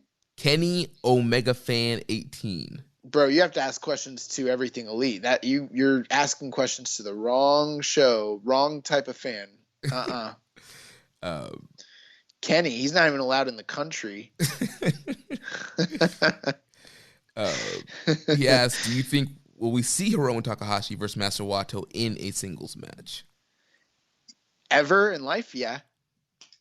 Yeah, I mean there's only so many juniors. Right. It's definitely going to happen. But moving on, so I'm going to pull up the schedule here. So on September 9th, looks like it's the next live show here that will be on New Japan World. So we Wednesday. Yep. So we have Kojima versus Yota Tsuji as the opener. There'll be an 8-man tag with Yumura, Yoshihashi, Ishii, and Goto against Gabriel Kidd, Sho, Yano, and Okada. Then there'll be another 8-man with Hanma, Nagata, Ibushi, and Tanahashi against Doki, Sabre, Taichi, and Minoru Suzuki. Then the G1 Climax entrance will be announced. Then there will be a 6-man tag with Sonata, Shingo, and Naito versus Yujiro, Dick Togo, and Evil. And then we'll have 2 more tournament matches. It will be Master Wato and Taguchi against Gato and Taiji Ishimori. And then Bushi and Hiromu against Suzuki-gun. And then that's it for that will determine the finals, right? Right. Okay, so all right, let's talk about this real quick since that's coming up. So Suzuki-gun has 2 points. Taguchi and Wato has 2 points. Ishimori and Gato have 0 points, and then Hiromu and Bushi have 4 points, right? Right.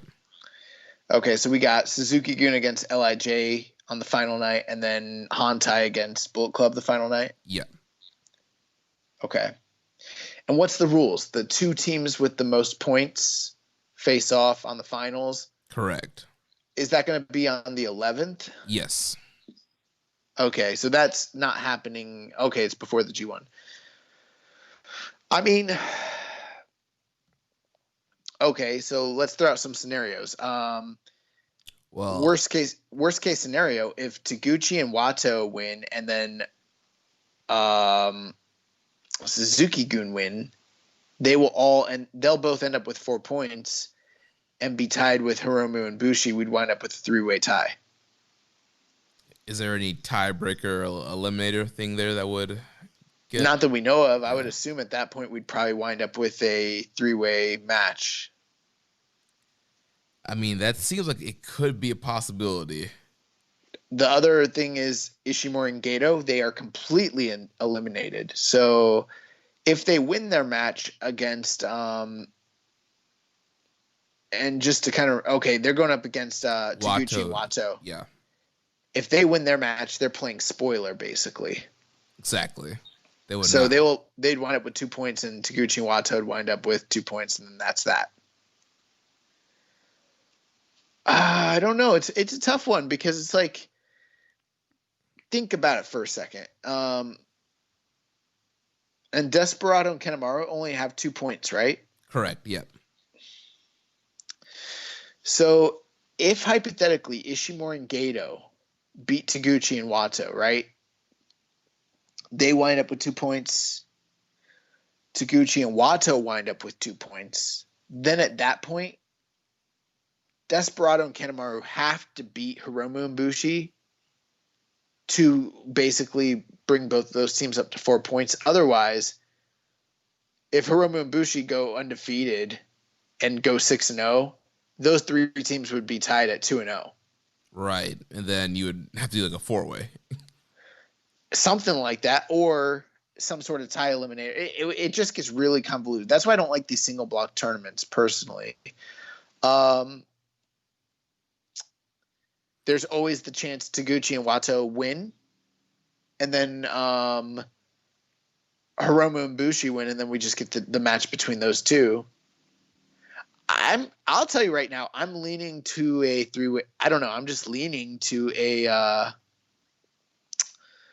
I think one of two things is happening here. Personally, I think either Taguchi and Wato are winning, and then Desperado and Kanemaru are winning, and we're going to wind up with a 3-way between those 3 teams, or Desperado and Kanemaru are winning, and then Ishimori and Gato are going to play spoiler, and we're going to wind up with a LIJ Suzuki-gun final. Yeah, I'm personally leaning on your second prediction there. I think that we're probably going to see Gato and Taiji, Taiji pinning Wato, get the win there, and then Suzuki-gun getting the win over LIJ, and then that will set up a rematch for the finals of LIJ and Suzuki-gun for the tag titles. A feud that's we've seen it before. They're good matches, kind of rekindle that rivalry, that feud, and they are good matches. But how exciting is that to see the same match back to back, like 2 nights in a row? Yeah.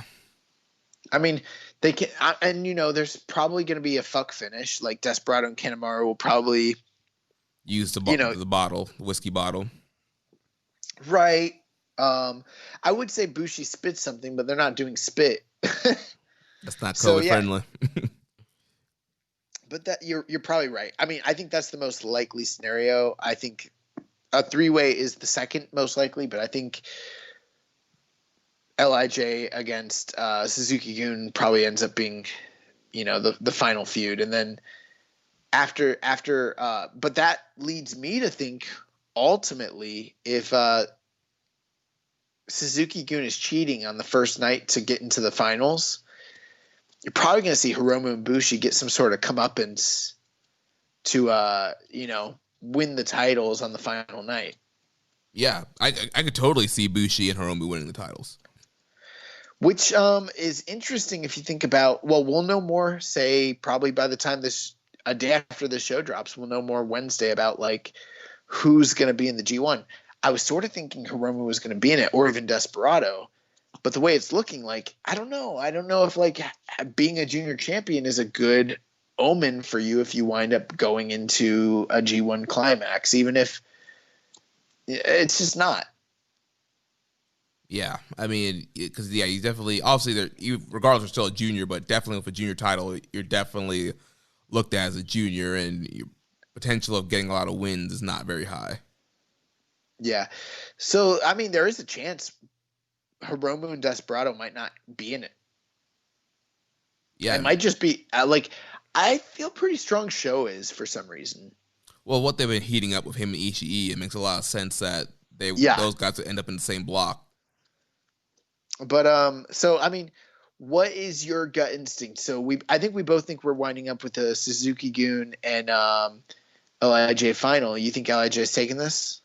Yeah, I say Hiromu and Bushi get the titles here. Yeah, what? I'm gonna go with I'm gonna go with Suzuki-gun. I'm gonna say that they get the wins back to back.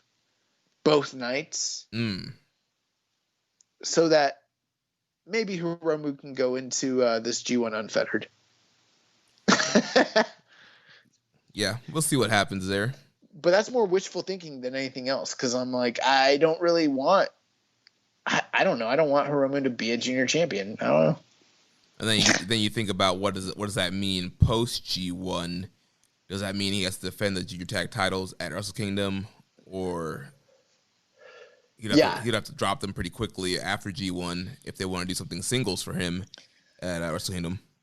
Well, yeah, I don't know. We'll see. But I think they're just trying to do the best they can do. So yeah. And so then on September 11th, we'll have the finals of this tournament. So the winners here will face each other off on September 11th. Also on that show, we will get the Never Six-Man tag title match with Yoshihashi, Hiroki Goto, and Tomohiro Ishii against Sho Toriyano and Kazuchika Okada. Rematch from the finals of the Never Six-Man tournament that we just saw. Right. So that 11th show should actually be good. You have a junior tag team tournament final plus a rematch of that really great 6-man tag that they've been trying to heat up. So that might be good. I got to tell you right now, Gut, I know we've sort of like criticized them doing 3-ways for the junior titles in the past, but at this point, I kind of hope they end up doing that. You know what? I wouldn't be surprised if they did. For whatever They've reason, done it before. Yeah, they have. And I don't know, for some reason I'm just leaning more towards just a straight up LIJ Suzuki-gun. But like you mentioned, a fresh back would suck. Right, a fresh matchup, and it's a 3-way. Junior 3-ways are usually good, so they probably might end up doing that. That way too, like if you have Bushi lose the first night, which he would have to, then he doesn't have to lose the second night if they were gonna, like, let's say they are gonna put the titles on, say, Suzuki-gun. Then you got Wato and Taguchi in there. Then you can really mix things up, So it doesn't look like Hiromu and Bushi are just eating 2 falls back to back. I think if it ends up being like I think the scenario you booked, where LIJ loses the first night and then wins the second night, that seems pretty plausible, but it's also like pretty pedestrian. I mean, like that's what you would expect to happen if that's the way it ends up booking out, Right. The 6-man kind of throws a little bit more of a question mark into it all. So I at this point, I hope they do I hope they do the 3-way. So if we do the 3-way, are we counting out Wato and Taguchi here? Could these guys steal this thing? Oh, that's a great point. They really could.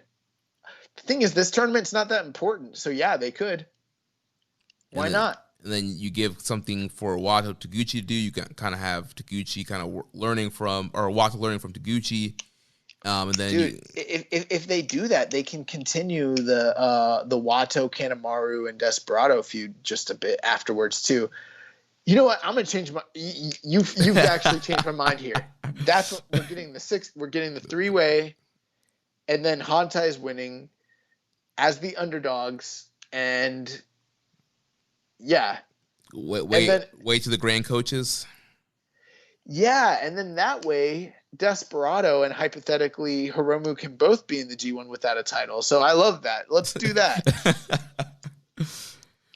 Well, that's what we got coming up for the rest of this week for New Japan Road. So now we're going to jump into the news and questions and the recommended match of the week. So obviously one of the big news items here, like we mentioned earlier, the G1 participants will be revealed on Wednesday. So clearly, we're recording this show Monday night. We'll drop Tuesday morning. So obviously we won't have the participants to talk about here on this show, but obviously we will do a big full G130 preview next week with all the participants. And I believe we'll have Chris Samsa on the line for that one to break down that and stats on stats on stats, kids.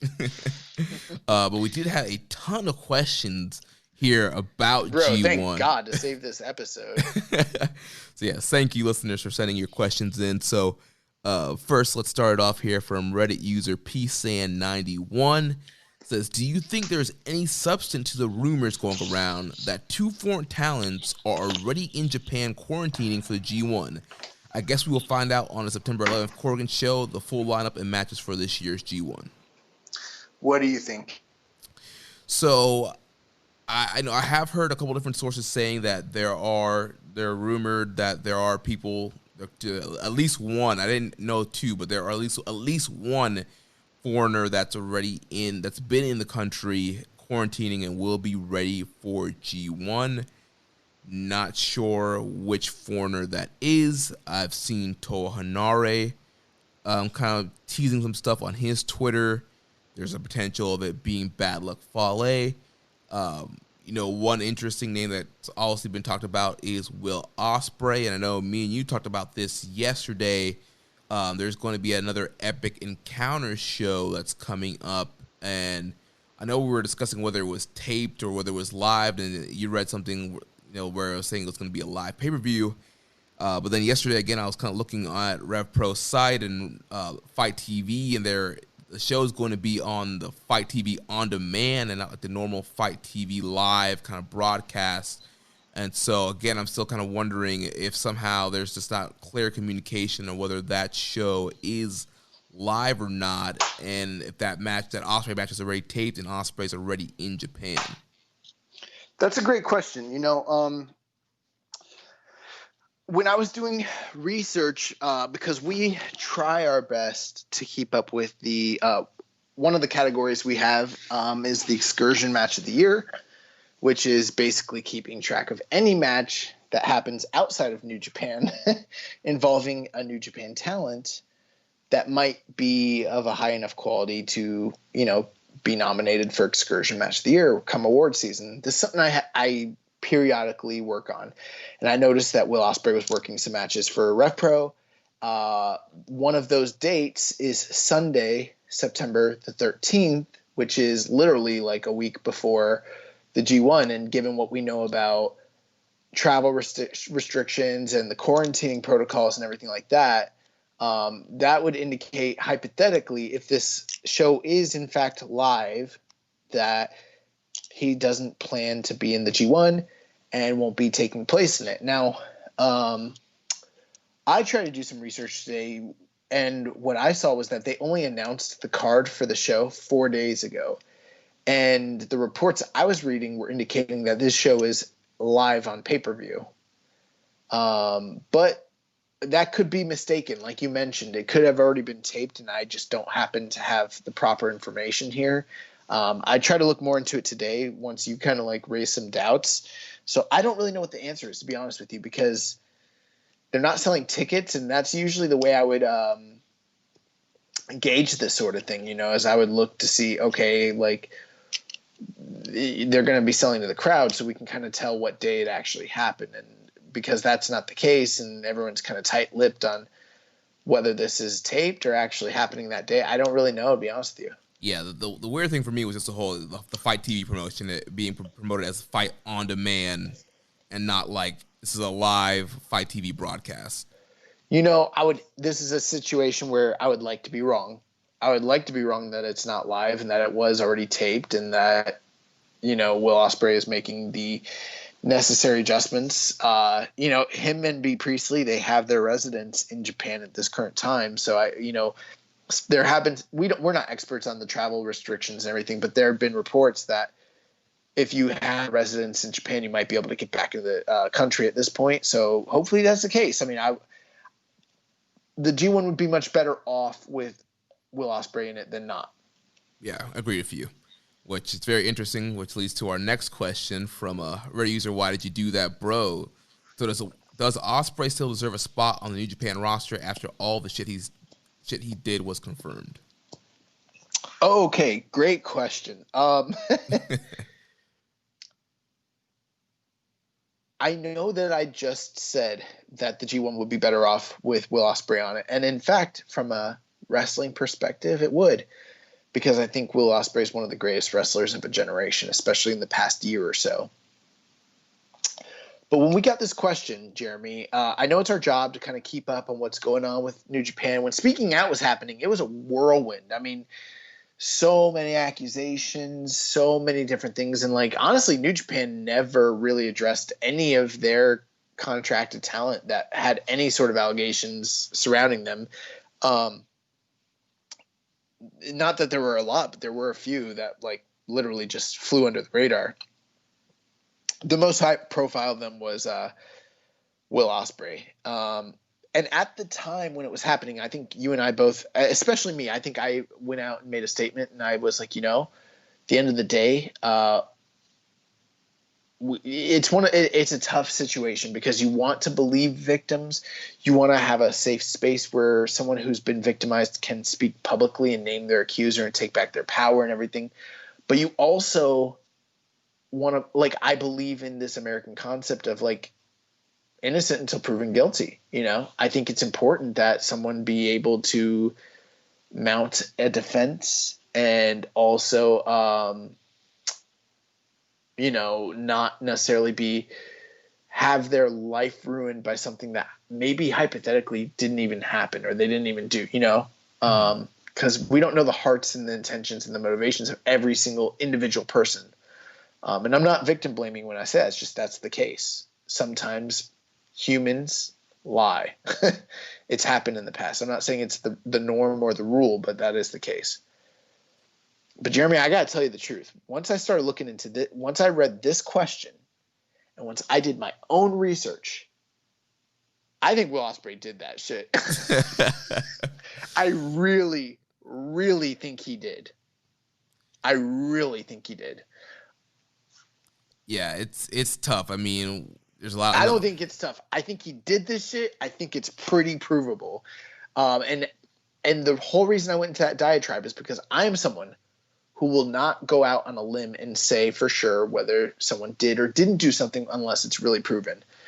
But I can go through it real quick, but I mean, when you look at everything that was said by the different parties and the proofs that were performed, now keep in mind, no one has come out and accused Will Ospreay of actually – what they've accused him of is blackballing someone else who spoke out in the past. Against one of his friends.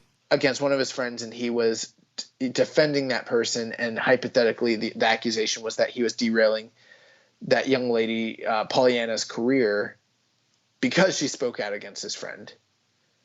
I can't sit here and say we know all the ins and outs of this story, at all. And it is a complicated issue because apparently him and her had relations in the past, and her and his girlfriend B don't like one another. So there's some drama there, and there's some he said, she said stuff. But based on the things he has claimed, and based on the things that other wrestlers have claimed in Pollyanna's favor, as well as promoters, as well as the emails that were shared online that go against the recollection that he provided on Twitter, and then his silence in the fact of those emails that were provided by the promoters that corroborate her story about him blackballing her, I do think he did it. So I know I've been hearing there's only been like one promoter that kind of came out, not okay, maybe even just one promoter, and you could say maybe that person was lying, but there are emails. Yeah, they're not just saying.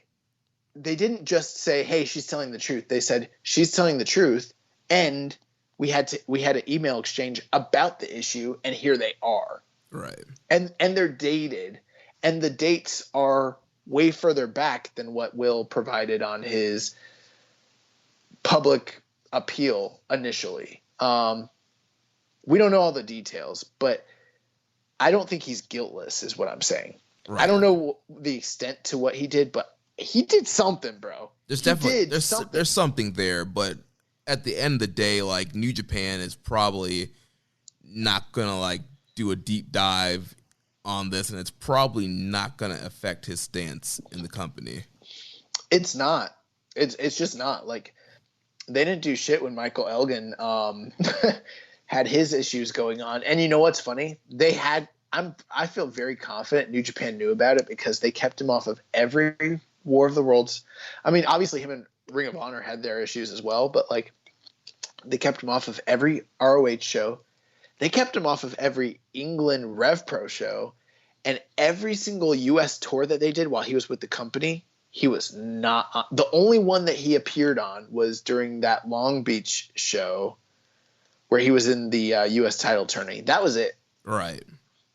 But there was a lot of shows that he could have been on that they kept him off of. I think New Japan knew and they just didn't care.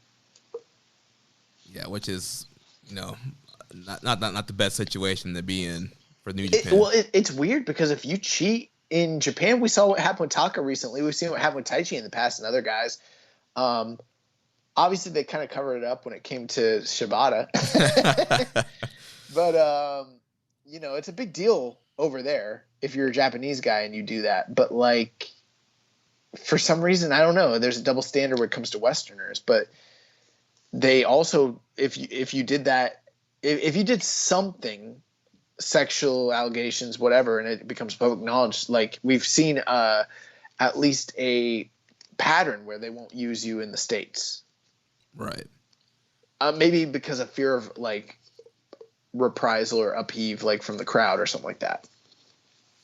Yeah. So yeah, again, it's one of those situations where, if it does come out that, Ospreay's 100% in the wrong, I don't think even if that comes out, I still think New Japan's still going to book him and he's going to, be fine.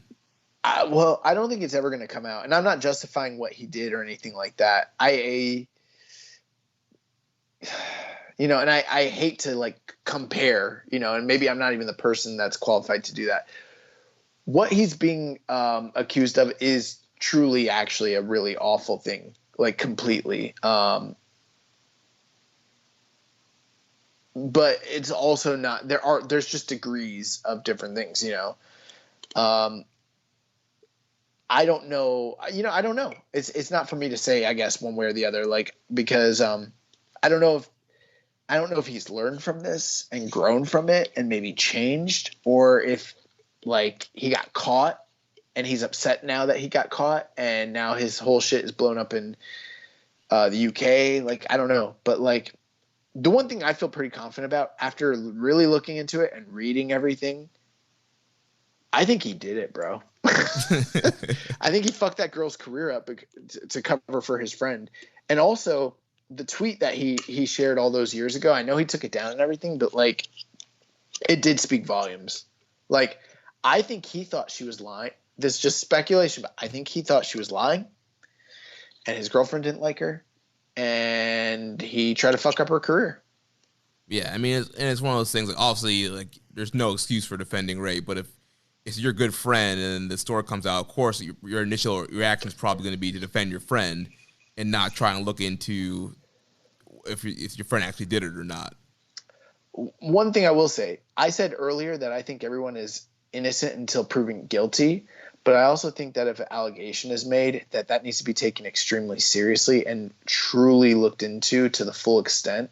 And I don't think you can give anyone a benefit of a doubt that's been accused until that thing is really like looked into, like, I was talking to my girlfriend about this recently, and like, she was like, if you were in the same situation, you wouldn't just straight up defend your friend. I'm like, no, no matter who they were, no matter who it was, because at the end of the day, you don't know what's really in the hearts and minds and actions of anyone else. Mm-hmm. You just don't, how much, no matter how close you think you are to somebody or what you think you know about them, like whether it's a best friend or a family member, you don't, like, I'm not saying you shouldn't have their back, but like, nah, I'm not going to, like, if one of my friends gets accused, I'm going to be like, all right, let's look into it. You're like, well, yeah, where's the fact? Like, what's the story here? Yeah. So, but I think he did it. Well, let's move on to the next question. Unfortunately, I don't think one way or the other it's going to affect his career at all, at least when it comes to Japan. Yeah. So moving on to the next question from Reddit user from_stress_. What are the chances we get a couple of workers from outside of NJPW in the G1? Either way, what would your dream 3 be to join this year's tournament? I really want Sekimoto, Kento Miyahara, and Crazy Kid Takeda. Those are some really good choices. I don't think we're going to have any outsiders just based on, even with the limited roster, they have so many workers capable of being in the G1. I don't think they're going to have an outsider. The other reason I really don't think they're going to have outsiders is because the N1 victory as well as the Champions Carnival, they're not all taking place exactly at the same time, but there will be overlap between those three tournaments. And the All Japan tournament is pretty stacked. The N1 is really stacked. And a lot of the top talent that are in those, both Noah, DDT, and All Japan and everything like that, they're kind of wrapped up in those. So I don't know if they're going to have enough time to like break away and show up for a G1. Plus, New Japan they're exclusive. They don't really use outside talent anymore. It's been that way since 2015. Yeah, and I was talking about this with a friend of the show, Zach Porter, this weekend, and just obviously, with Cyber Agent kind of controlling Noah and DDT and stuff like that, you have all these different companies that are kind of, controlling these other promotions. It's like, Bushiroad's not going to want to work with Cyber Agent, and Cyber Agent's probably not going to work with Bushiroad, and so that's definitely going to restrict, outsiders coming into New Japan. Well, think about it too. It's like, okay, Cyber Agent basically means no go for Noah, no go for DDT. Okay, Dragon Gate doesn't even work with outsiders, so that's a no go. So what does that leave you with? You got All Japan, and we're just talking about if hypothetically they were realistically going to bring in outsiders. The only real options you have are All Japan and Big Japan? Yeah. And then freelancers? I don't know. Freedoms? I don't know. Just tap out. Yeah. Well, that could actually happen. Yeah. So, yeah, I don't know, man. 2AW. But, you named some really great names here. I mean, Kento Miyahara is obviously, like, on the easy short list. So is Sakamoto. Takeda would be fun, but I don't know if he should do a G1. I mean, I don't know. Like, Kento Miyahara and Sakamoto would be two of the top names on my list, but, like, he's asking for three. I don't know if that's cheating to just use the same two names he's using. I think you would probably use those same two names, too. Right. I mean, those would probably be the first two names that come to my mind, and then trying to think of other people. I think Marufuji comes to my mind, but he's Noah, right? Bro, and Noah, there's Kiyomiya, there's Marufuji. What is Jun Akiyama there? I don't even know. I think he might be. Kino's over there. Nakajima's there. There's quite a few guys that like I would love to bring over. I mean, All Japan has some guys too. I don't know, man. Like, I guess if I was to just give you, okay, I'll just give you a simple answer. Kento Miyahara and Daisuke Sakamoto. Those are my first two, and then number three, let's go. I don't know. Let's go Nakajima, I guess, or I don't know, Segura. I don't know. I would go, if it was possible, I would go with Marufuji for my third one. Marufuji would be a good one, but he's been in it before. I'm trying to think of the future. Maybe Kiyomiya would be fine. I don't know. Yeah, maybe Marufuji. Like, those are three easy answers. Next question from Reddit user Hawaiian Punch BV. Since Champions Carnival and the N1 have no outsiders, do you see a chance of outsiders in the G1 drastically go down? Do you think it's a case of pure indies being a safe and or can't afford to let some of their talent go since they're also holding shows? I saw Mochizuki was working, I thought, the N1, and that's an outsider, but I don't, the funny thing is we don't follow those promotions. That's the thing. Like, realistically, I mean, we catch matches, but like, I'm not sitting here. I don't have a subscription to their streaming services. Do you? I did not. As far as the question though, I think there's never really been a chance of any outsiders being in the G1 for the reasons we mentioned earlier. Right. And I don't think it's so much about the Puro.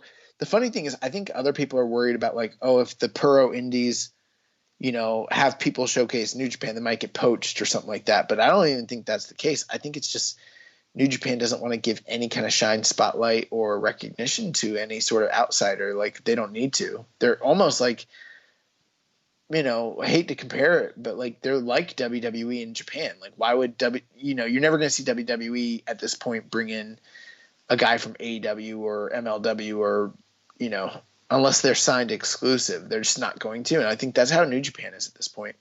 Right. I feel like, we have, in the past, also, they've like brought in like Dragon Gate guys and DDT guys, and we've seen them, quote unquote, kind of poach like Golden Lovers and Ricochet and guys like that. But to this point, I feel like they kind of have their established roster and systems and their top promotion doing the best business ever. Like, there's no real reason to bring in somebody unless unless they're going to sign them and it's going to benefit them in the long run. Yep. Next question here from user Rambone Slam Pig. It seems probable that the long-term booking plans for this year's G1 have been impacted in some way by the unforeseen circumstances related to COVID and the lack of foreign talent. Do you think that increases the chance of finally seeing the G1 winner lose their title shot contract later in the year? I do, actually. And this is a conversation we have every year, and it comes up multiple times throughout the year, and I'm not a fan. I don't think anyone who wins the G1 should ever lose their contract. At all, ever. I don't think there's any circumstances that is I think that's a terrible booking decision, personally. But if they were ever going to do it, let's say hypothetically, let's just give you an example. Let's say Jay White or Will Ospreay were for sure going to win this G1. And you for sure want them in the Wrestle Kingdom main event. But they can't make it. So everything has changed. And you still plan to have your big money-making Wrestle Kingdom, match with that foreign talent like a Jay White or like Will Ospreay. Then, yeah, maybe you have someone else win the G1 and then lose to one of them to set up the match that you really want. I think that's terrible booking. I'm not a fan of it. But I think that there's a higher likelihood of it happening now than there had been in the past, personally speaking. Yeah, absolutely agree with you. And especially, this year, 2020, we've definitely seen a lot of questionable booking decisions. So, why not add another one to it? And so, what questionable booking decisions? Things have been great in New Japan. Didn't you know? Stories, been telling really great stories, big moments. It's all about moments this year, Jeremy. Yeah. That's the thing you don't get. It's not about star quality or notebook matches. It's about moments. You need to change your perspective on wrestling. You don't get it.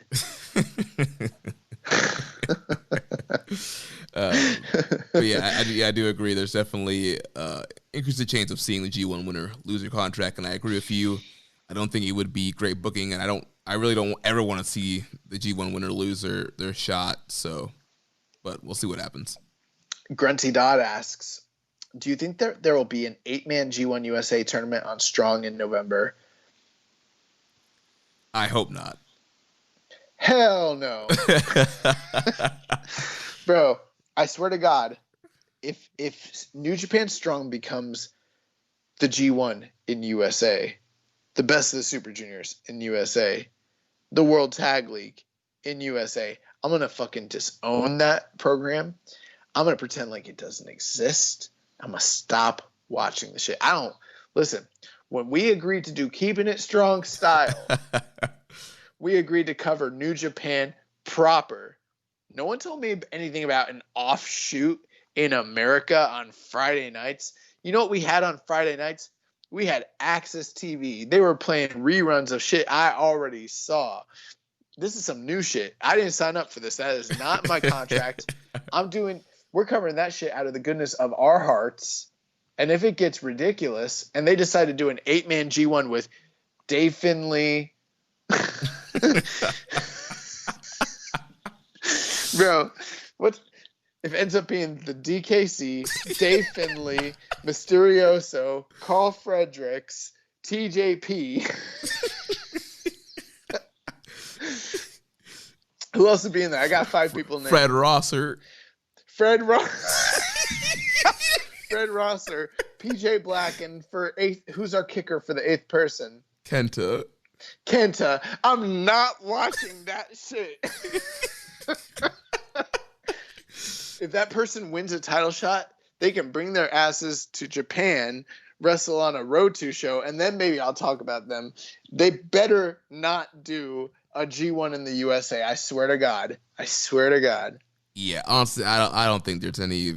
That would just make no sense. Like we mentioned earlier, for New Japan of America, they really need to do stuff to kind of separate themselves, do their own tours, branding, own tournament names, that kind of stuff, and not everything just in the USA.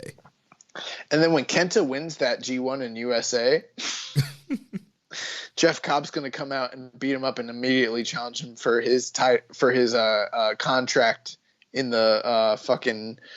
It's going to be the same storyline they did. It's going to happen twice this year. Jeremy, I swear to God, I promise you, if they do a G1 in USA, you can talk about it every week. And I will just be like, oh, that's crazy, man. And then we'll move on. I am not watching it. If they pull out a G1 in USA, I promise you on the air right now, I pray to I'm telling you, I swear to Jesus, I'm not watching it. I'm not doing it. Well, I don't know. I feel like they wouldn't do that, but I guess we'll see what happens there. I don't think they're going to do it, but I'm just giving you the forewarning. I'm not watching it. Next question from Reddit user Espadouche. What are you guys most pumped about, G1 or N1 victory? For me, it's the N1, and it's not even close. I will say, out of the N1 and the Champions Carnival, the N1 looks quite a bit better, like significantly better. I mean, the field of guys that they have is just really, really, really, really awesome. And they got like their A block.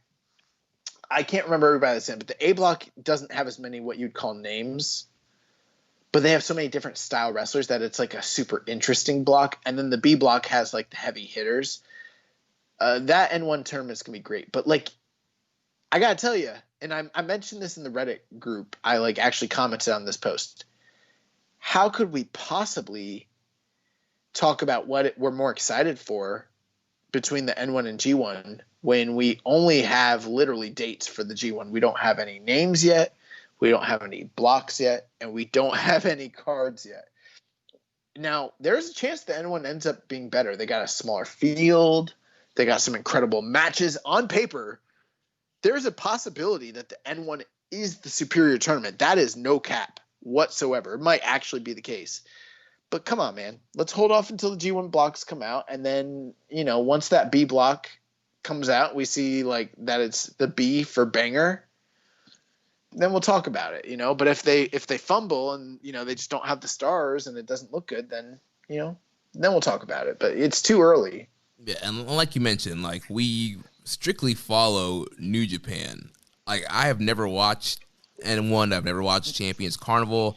I might have seen a match or two that's been recommended, but I don't follow those companies. I don't follow the stories. I don't follow the wrestlers. Like even like you mentioned, even if N1 quote unquote is the better probably match lineup or potential matches, like I don't know any of those guys. I don't know the stories, the backgrounds, the histories.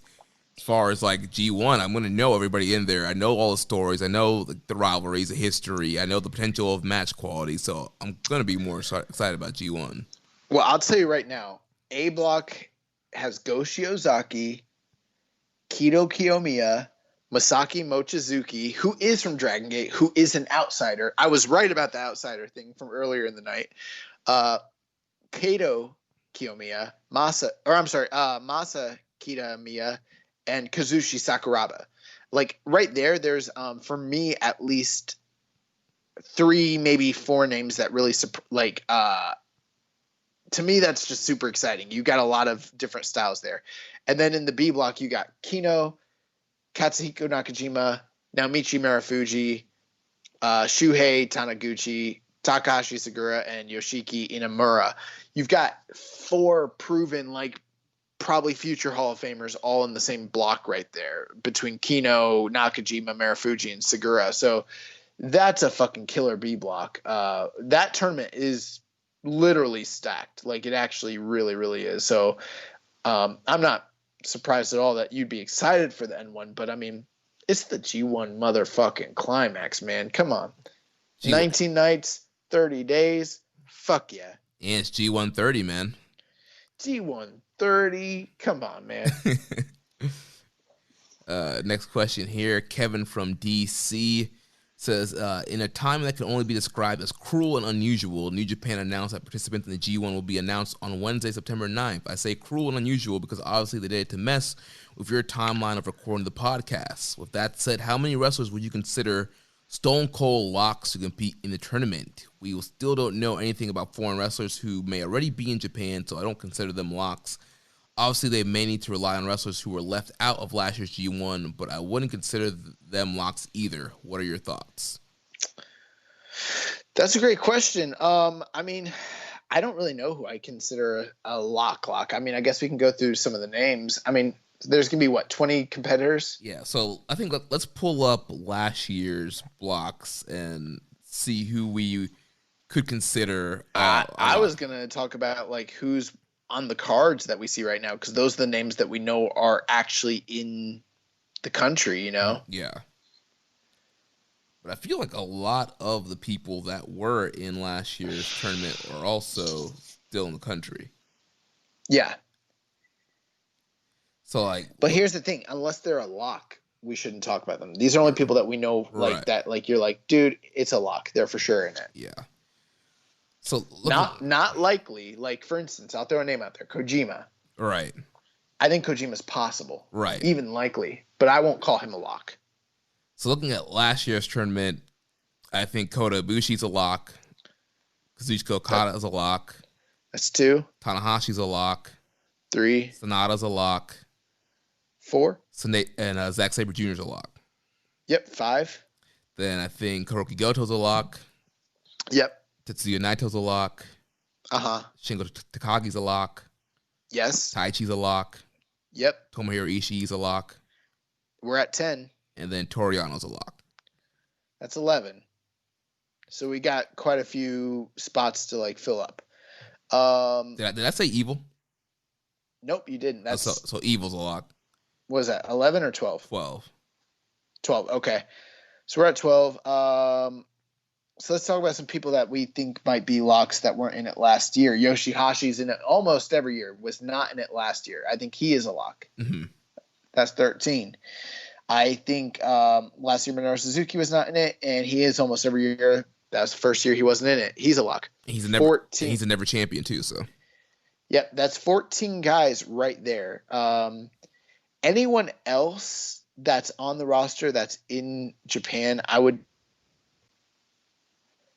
is not a lock.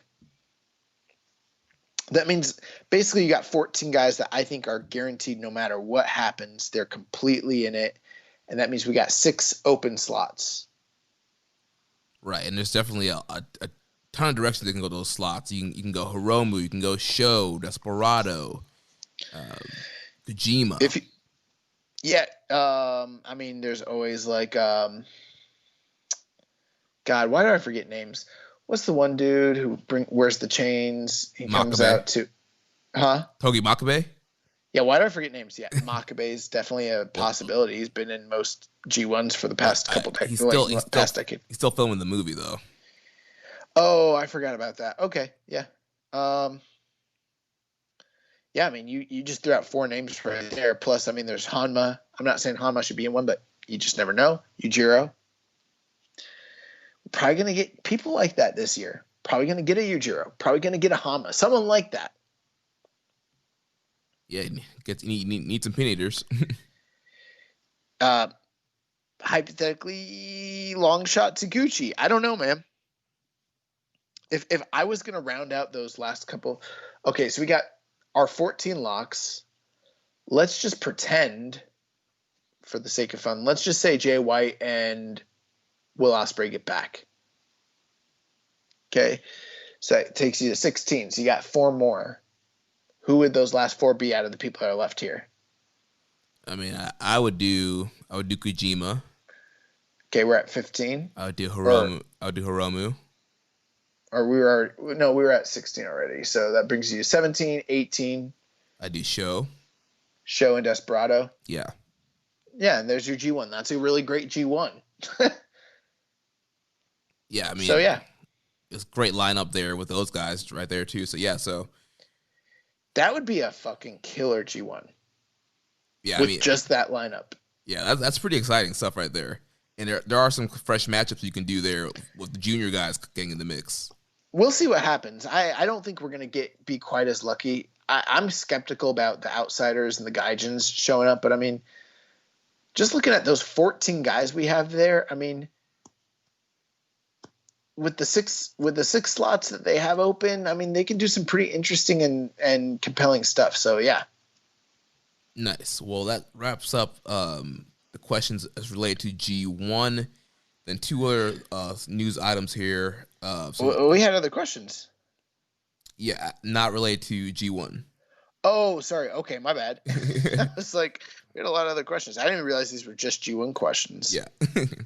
So, two last news stories. So, Bushi Club Road, they've rebranded their wrestling team, Team New Japan. And it's Yuji Nagata. He's still going to be coaching these amateur wrestlers, and their goals are to get the gold in the Olympics in 2021. So pretty cool to have some kind of New Japan representation in the Olympics. Bro, I hope Team New Japan fucks up everybody, including Team America. And then the Monday free match of the week is from the 2006 G1 Finals from Hiroshi Tenzan versus Satoshi Kojima. See, that's free on YouTube and New Japan World. Nice. So let's go into these random questions that we have. We had quite a few. MJ Does PR asks, what is longer, the road to New Japan Road or the way to the Grandmaster? If New Japan had its entire roster for the G1, would Carl Fredericks be included? Well, first of all, I think the road... the way to the Grandmaster is longer because we never even had a road to New Japan Road. We've just had New Japan Road. Yeah, it's just road. We're on the road, MJ. God, you should know this. But the way to the Grandmaster is going to be forever because there's no way that guy's ever going to be a Grandmaster. So we're just going to be on the way forever until he's like a dad. I don't know, man. The second part of his question about Carl Fredericks, what do you think? No. Yeah, I mean, being in the New Japan Cup is one thing, but then getting a G1 spot, especially if the full roster is available. Bro, I hope Hinare, I know we didn't mention him, but I hope Hinare, he's in that oceanic area. I hope he is able to show up and be in the G1. I would love that. That'd be awesome. But yeah, as far as Carl Fredericks, we like Carl Fredericks a lot, but I just don't see him being in the G1 just yet. He just graduated. Yeah, he definitely still. Yeah, I don't think this year would have been the right time for that. He got his ass beat by Kenta, dude. Yeah. BRVTAL Rainbows asked us, do you guys or does anyone know if Mox is allowed to work on a New Japan show in the USA while working for AEW? The answer is no. Right, and we saw that last year with the G1 in Dallas. He was not allowed to work on the Dallas show, and he's not been allowed to work on any New Japan shows that have happened in the U.S. since he's signed with AEW. Yeah, and we've speculated over the past few weeks about this on this show when we kind of were like, well, we don't know the ins and outs of the contract because the G1 show last year was televised on Access. But these shows are not televised, so maybe there's a loophole there. But it's since been confirmed since his interview on Wrestling Observer and the notes that Dave has shared with us, they have completely confirmed emphatically that he is not allowed to work for New Japan in the States, no matter what the capacity is. So no, he can't work for them while he's working for AEW, and he's got a long-term contract with AEW, so. Right. I mean, I guess Tony Khan could always make some kind of exclusion if he really wanted to, but I highly doubt that will happen. I mean, Tony Khan's been making some really questionable, bad decisions recently, so as evidenced by that Matt Hardy match this past weekend. So I wouldn't be surprised if he made another bad decision here. Well, speaking of AEW, Rambo and Slam Pig asked, do you think AEW sent Gato a royalty check for handing them their next heavyweight title program? No. But I can tell you this much. I bet you they're paying Lance Archer better than he was making in New Japan. Oh. Mm. Yeah. Gato didn't. Yeah, the only Gato screwed Gato. Harold May screwed Harold May. Sugabayashi screwed Sugabayashi. How the fuck did they let Lance Archer go? They built this man up and then handed him off to AEW. That's one of the stupidest things they've ever done. That man should have been locked down right after the Ospreay match. As soon as the Ospreay match was over, they should have offered him a long-term contract. What were they thinking? Dude, as soon as he walked to the back, I'd been like, sign this.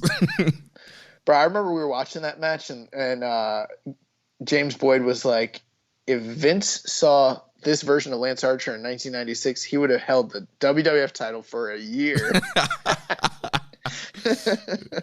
Oh, my God. Next question from Viking Payne. He said, Inoki Genome Federation legend Brock Lesnar is currently a free agent.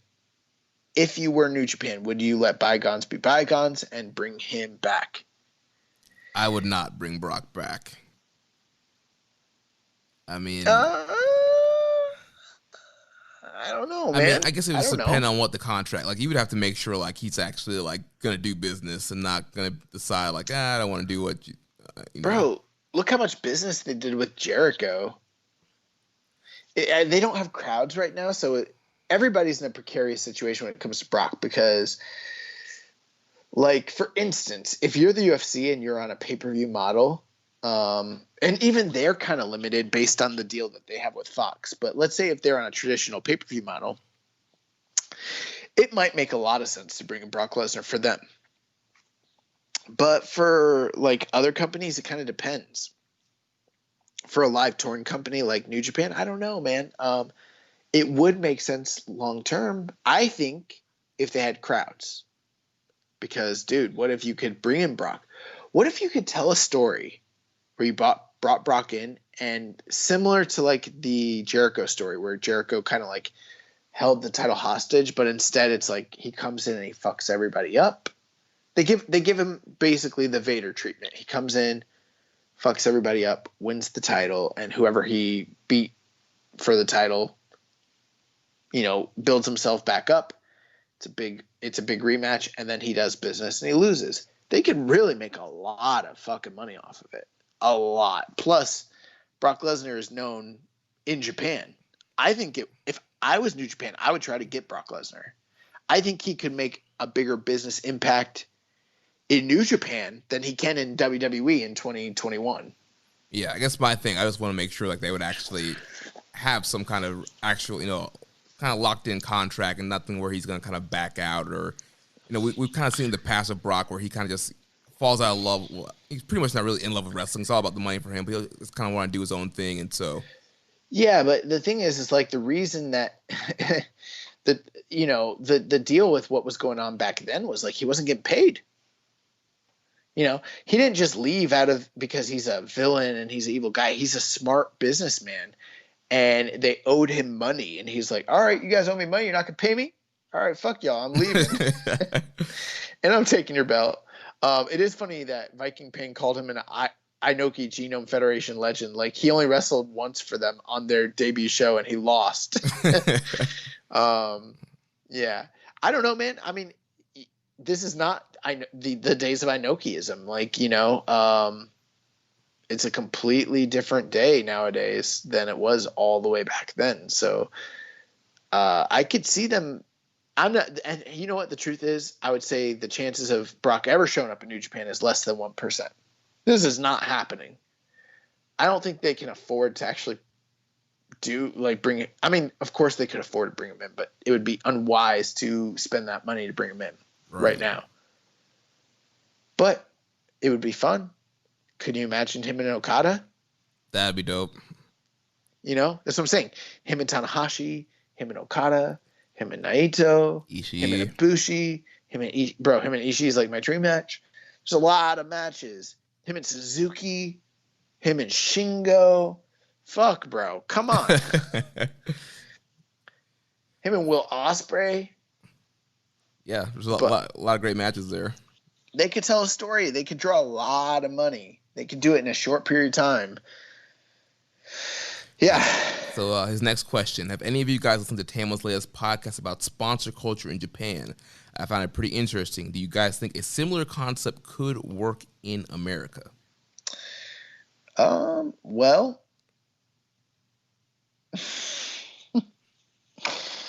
there's been a similar culture like that in the past in America. What do you mean? The rat culture. Oh my gosh. That was a real thing. That was a real thing at one point. I don't know, man. I mean, to some extent, this does go on. I mean, there are fans who hang out with the wrestlers and they pay for them and take them out and that sort of thing. So, it's not like with the big leagues, but it does happen. Yeah, I don't know if it would fully translate the exact same model if that would work over here. I mean, it could. I know on that podcast they were talking about the block party and kind of using that as like the way to for sponsorship and stuff like that, and doing more stuff like that over here. But yeah, I'm not sure if it's straight up like you have a sponsor that's taking you out for every show and all this kind of stuff. Bro, here's the thing. I'm never going to take any wrestlers out and pay for them to have food so that they can hang out with me. That is the most markiest shit that has ever. If I'm not willing to sit in line to to take a photo with you and get your autograph, I'm sure as shit not paying for you to go out to TGI Friday or whatever the fuck and hang out with me and pretend to be my friend.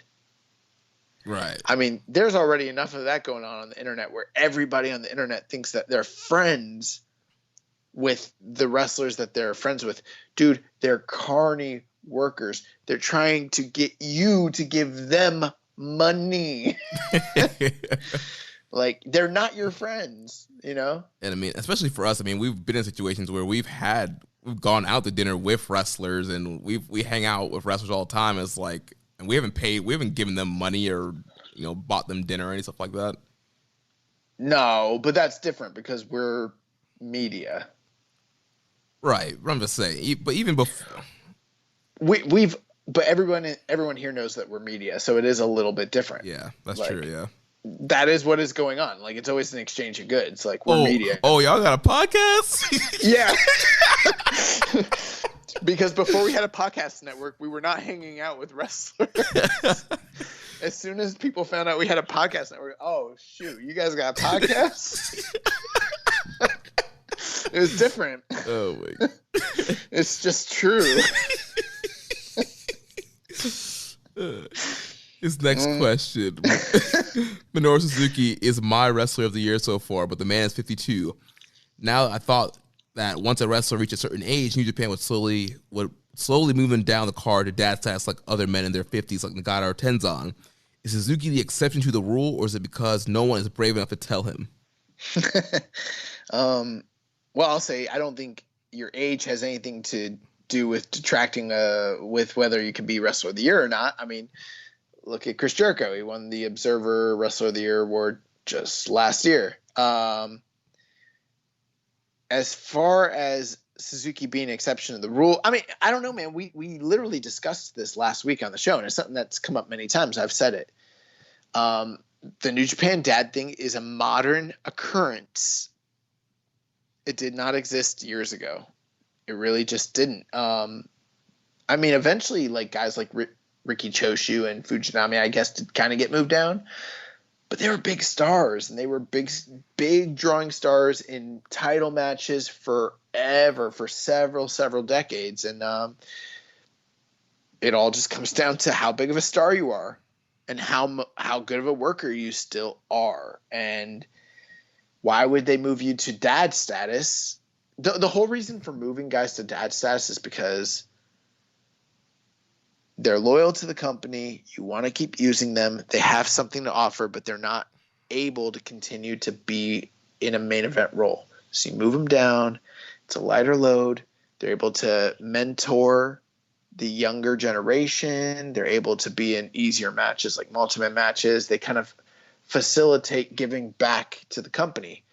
But in the past, when they try to do that to guys like, I don't know, Sasuke and Choshu and all them, they were big enough stars where they didn't have to put up with that shit. Muto, they just fucking left and kept drawing. And some of them are still drawing.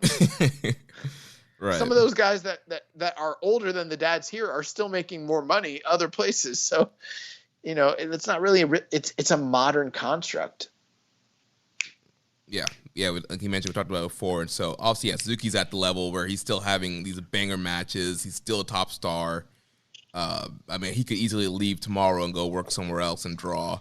So, why would you put Suzuki in an opening card role when he's still performing at a top level? Yeah. How would you feel tomorrow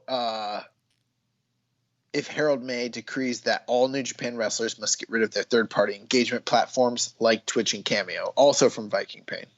Yeah, so obviously taking a shot here of the recent happenings with WWE and, planning to stop people from using third-party platforms.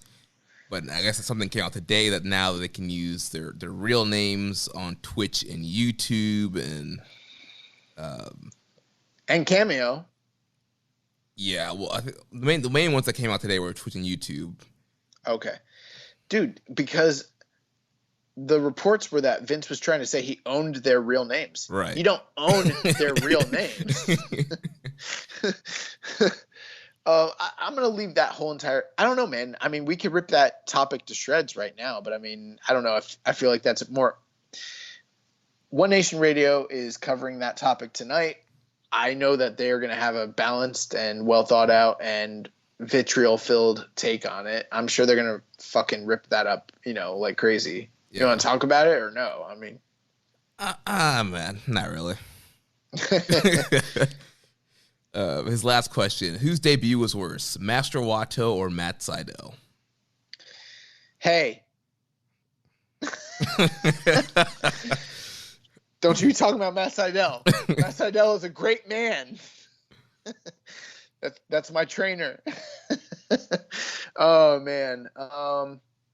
Did Master Wato have a bad debut? Well, I guess he's talking about when he just came out the first time. Yeah, and got jumped by Doki. Oh, shit. Yeah, I forgot about that. Yeah, here's the thing. Here's exactly what happened. I'm watching the pay-per-view. I'm like, who is this third man going to be? I was kind of thinking it might be Nick Aldis, to be honest with you. And there's a lot of people could have been, now I'm thinking about it. It could have been any number of people. I also was like, it could have been Pac. I was hoping it's going to be Chris Hero. Or like Chris Hero or something. But then it was my trainer, Matt Sydal, who I will say this, peeling the curtain back a little bit. I should have known it. I should have thought that this was a possibility. Once I saw him come out, I was like, it makes a lot of sense because a lot of my training partners work for AEW. So I already knew that there was a very open line of communication between my school and AEW because we're already sending talent over there and we're going to be sending more talent in the future. It's already an established relationship. But I also kind of didn't, I don't know, I feel worked a little bit because after talking to Matt, I thought he was just doing ROH. I thought that was for the time being all he was doing, but it's not who am I? I'm just a local trainee. It's not like Matt's going to tell me obviously I don't know who he told about this. I don't think anyone in the dojo aside from probably the guys that are working for AEW that are in the dojo that were there at the pay-per-view. They probably knew, but that was probably about it. Right. So he comes out, and I was like, oh, my God.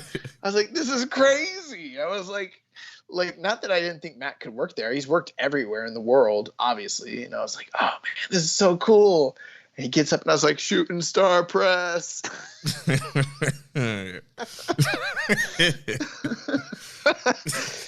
And then he slipped, and I was like, oh, no. And my heart sank, bro. And it wasn't even I wasn't even embarrassed. I was worried. I was really, I was so scared because I was just thinking about Hayabusa and that sort of thing. And, in class, whenever we're training, one of the things that Matt talks about is safety first above everything else, safety first. And one of the things is ring awareness. You owe it, no matter what's going on. You need to be aware of where you are in the ring, because there's a lot of trust involved with wrestling, and you want to trust your partner, but you can't always rely on them. You have to protect yourself at all times.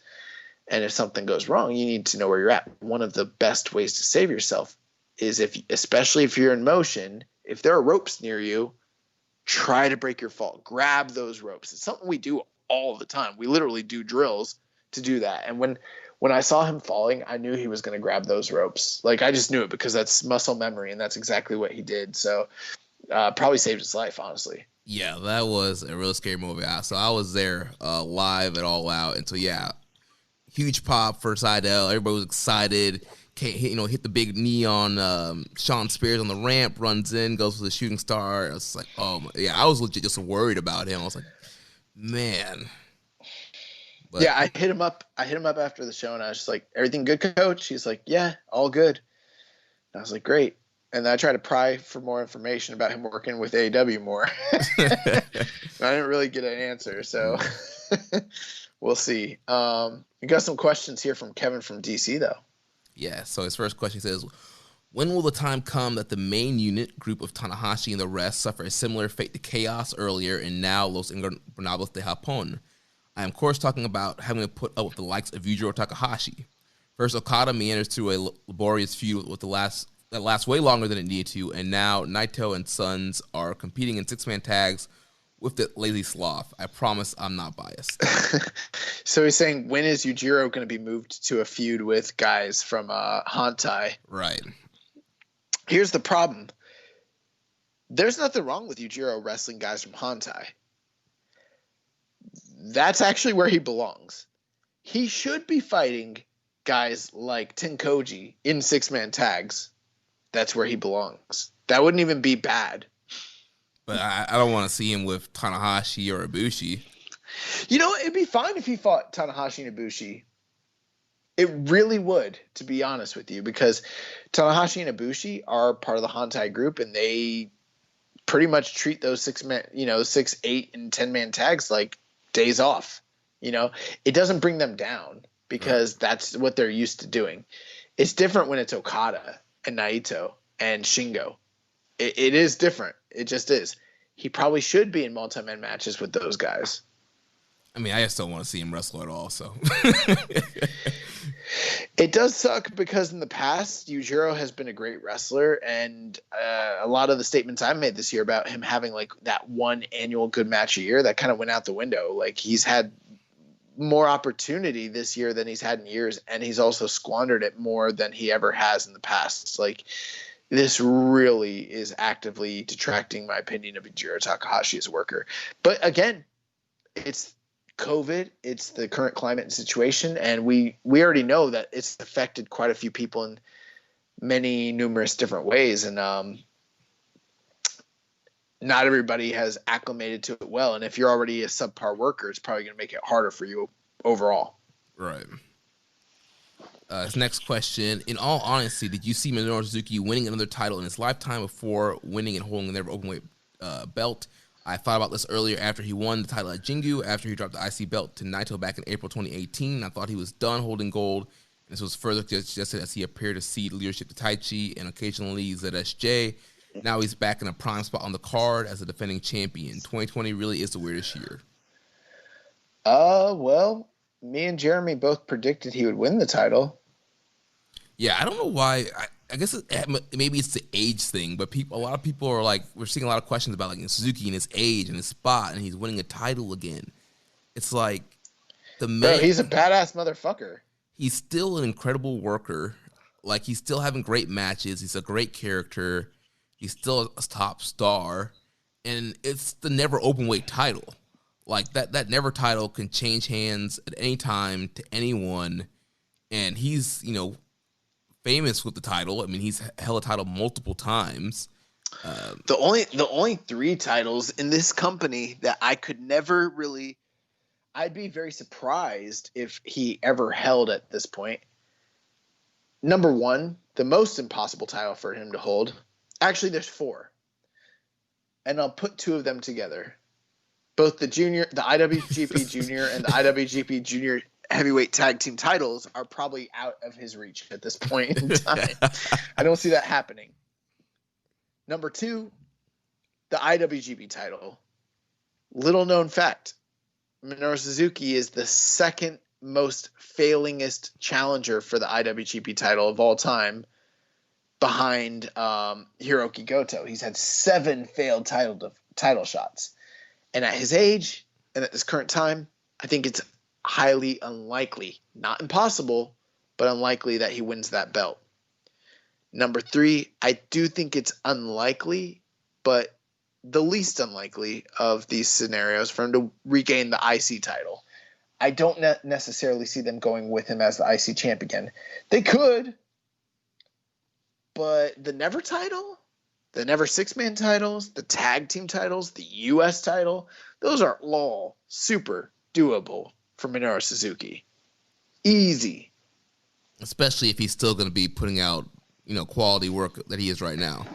Bro, he's been putting out bangers like all year. Yeah, like somebody mentioned earlier, he's a top candidate for Wrestler of the Year. Yeah, he's in my top 4 in New Japan at least. Yeah. It's got to be, for me right now, it's got to be Shingo, it's got to be Hiromu, it's got to be Ishii, and it's got to be Suzuki. Yeah, those will be the 4 I would say too, just strictly New Japan. And that's just off the top of my head. I mean, maybe I'm overlooking someone or forgetting something, but that's it. Those are your top 4 guys. Yeah. It's a weird year. But here's another thing. This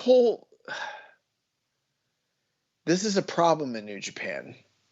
Sometimes things because New Japan has nuance, because New Japan is not always rife with overt storylines that are in your face, and sometimes they drop breadcrumbs and little hints that can often lead to people taking a small thing and running with it wild as if it is a proven storyline or something. For instance, earlier in the show, Jeremy talked about the whole thing with Carl Fredericks. He's been losing, and now he's trying to overcompensate by being extra cocky. That was an apt analysis, but there are like New Japan fans who would take that and they would run wild with that storyline when it's not the narrative that the company is trying to tell. Like, it was just a promo he shared, and it's just a circumstance. And I think that is exactly what has happened here with this whole Suzuki is not the leader of Suzuki-gun. When the fuck did Minoru Suzuki stop being the leader of Suzuki-gun? Why? Because they came out to the Suzuki-gun theme a couple times, because Zack Sabre Jr. or Taichi were able to come out to their own theme separately from the rest of the crew. Like, come on, bro. Go back, listen to the actual promos post-match that Minoru Suzuki cuts, and tell me that dude's not the fucking leader of Suzuki-gun, because he absolutely is. There has never been any real indication that either Taichi or Zack Sabre Jr. or anyone else on the earth are the leader of Suzuki-gun other than Minoru Suzuki.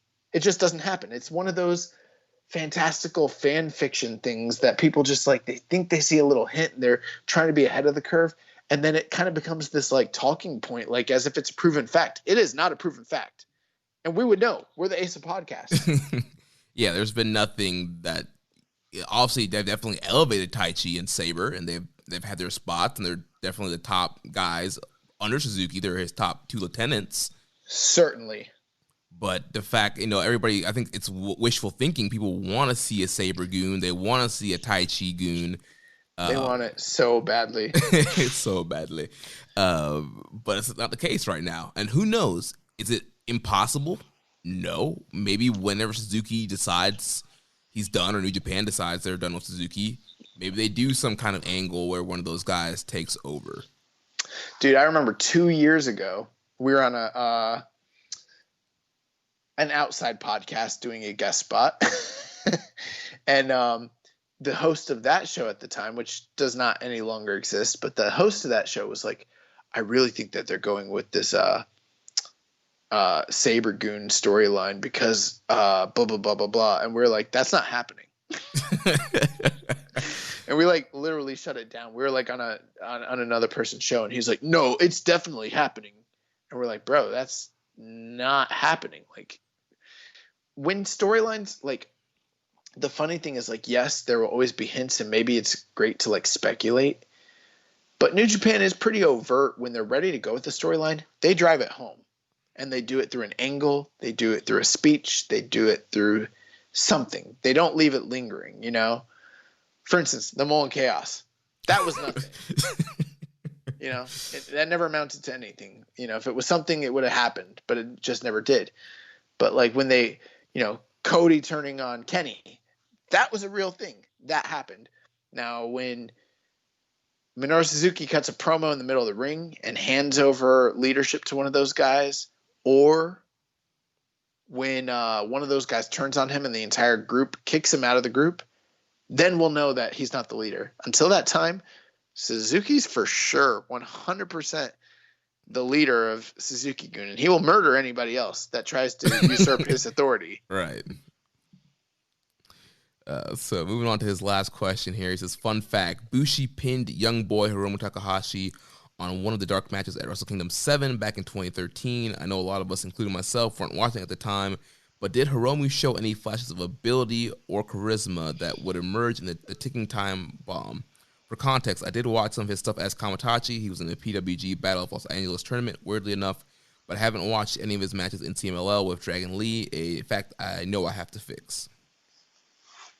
Yeah, I mean, his run as Kamaitachi was, like, transcendent. Like, it's not hyperbole to say, like, one of the all-time greatest excursions. Like, when I think of great excursions that have occurred through the years, like, and those are rare, you know, because that's not the point of an excursion.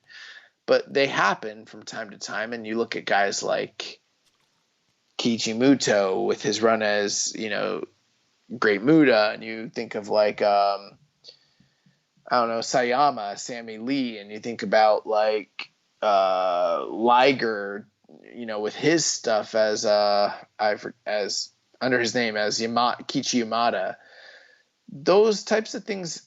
There are some guys who've gone off and just had incredible excursions, and in modern times, I can't think of anybody anywhere from New Japan that has ever had a better, and maybe in the last 15 or 20 years, has had a better excursion than Hiromu Takahashi as Kamaitachi. I mean, he was literally an integral part of CMLL's like roster. I mean, the feud he had with Dragon Lee, and this is not hyperbole, it revolutionized wrestling.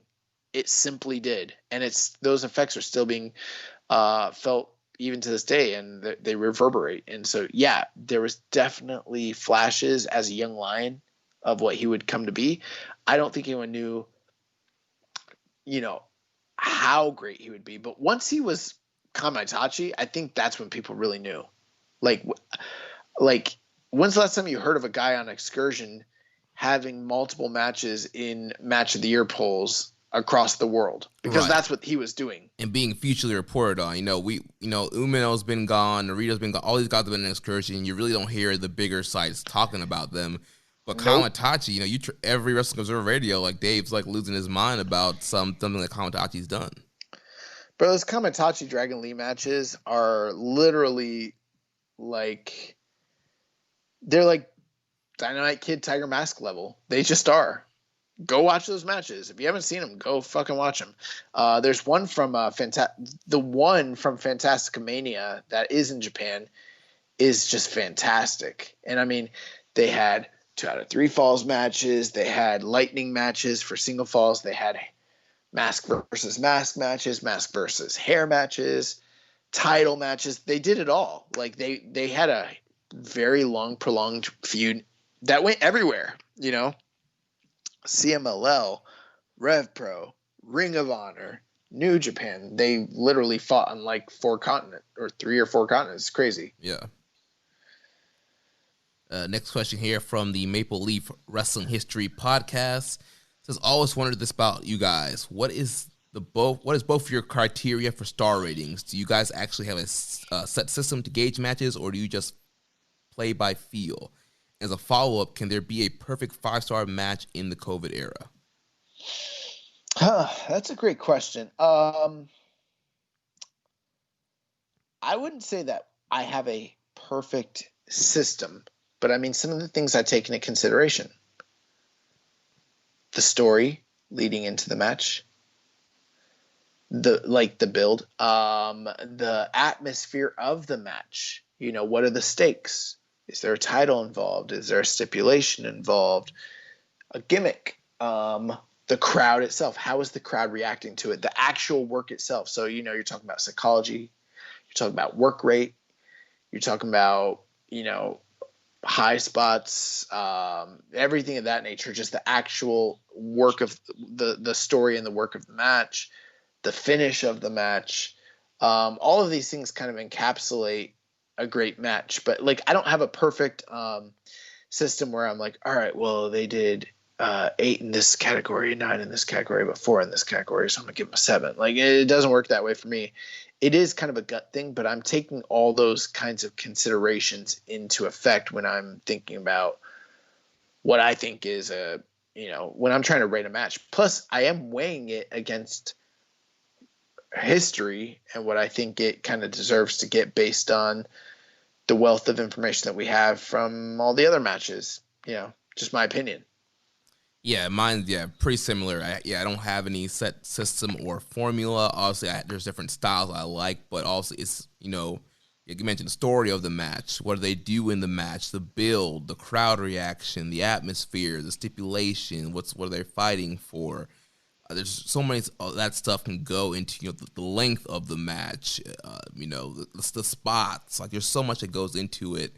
It's after watching how I feel, like you mentioned, I definitely look back, you know, if I gave a match, you know, 4.25, and I'm like, is this match better than this match that I rated 4.25? Is it worse? Like, I try to use my previous ratings on previous matches to also kind of help me gauge on what I'm going to rate a match I just watched.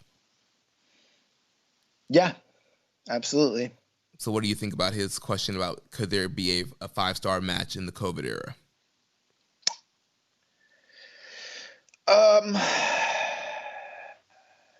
Yeah, I mean, hypothetically, could there be? Yes, there could be. Has there been? I would say no. And, you know, one of the things for me is I think crowd reaction is a huge factor. It really is. And I think that does detract from matches. And so maybe that is a reason for me to say no. Funny thing, I don't think this match is 5 stars. In fact, I don't even think this match personally should be rated in line with traditional matches, because I don't think it even really is a traditional match. But in the quote unquote empty arena / COVID era, according to Cage Match, the highest rated match since this whole thing has started is the Stadium Stampede. It's got 9.19, 280 votes. It doesn't have a rating from Dave Meltzer, but it is the closest thing probably to a 5-star match that we've had since the pandemic started. Yeah, and I know it's not a quote unquote traditional wrestling match, but I threw 5 stars on it. Like, that's how much you're a mark. That's how much I enjoyed that thing. I mean, for me, a lot of people disagree with me here, but in New Japan, I still think that the best match that I've seen since COVID started, and I don't think people felt this way at the time, but I feel like if you really went back and you really rewatched it and you put it up against all the other quote unquote great matches that we've had, the best match we've had since New Japan returned during the COVID era is Nagata versus Suzuki 1. It's definitely on top list. Nah, bro, it's the top of the list. And I think the thing I like about it is that it didn't rely on a crowd. So it kind of negated the crowd, and it made up for the lack of crowd response with just shock and awe with the violence and the visceral amount of violence, and then also the simple story that was easy to tell so you could be invested into it. And I like the structure and the style of this match better than, say, Takahashi and Ishii. I think it's a better match. Yeah, there's some debate out there. I know a lot of people think that's one of the best COVID matches, and other people like other stuff. I mean, I like that match a lot, but there's some stuff that happened after that I really dug that New Japan's done. I know you like Shingo and Ishii. Yeah. Or not Shingo Ishii. I'm sorry. Shingo and Sho. Yeah. And different stuff like that. So yeah. But yeah, I don't know if there can be a perfect 5-star match with no crowd. That seems difficult, and I haven't really seen it personally. Yeah.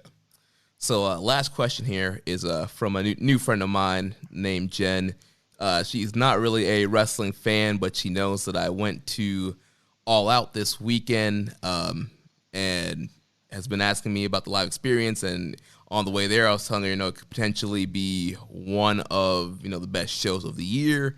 Afterward, I was talking to her, and she's like, "So did it end up being, one of the best shows of the year?" And I was like, "No, it didn't quite live up to that." And so she wanted to know, in our opinions, what could have All Out done to be dubbed the best show of the year?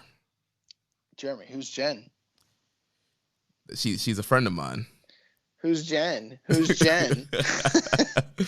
Inquiring minds want to know. I want to know. Oh man. Bro, I don't know. That show was cursed. Yeah. I mean,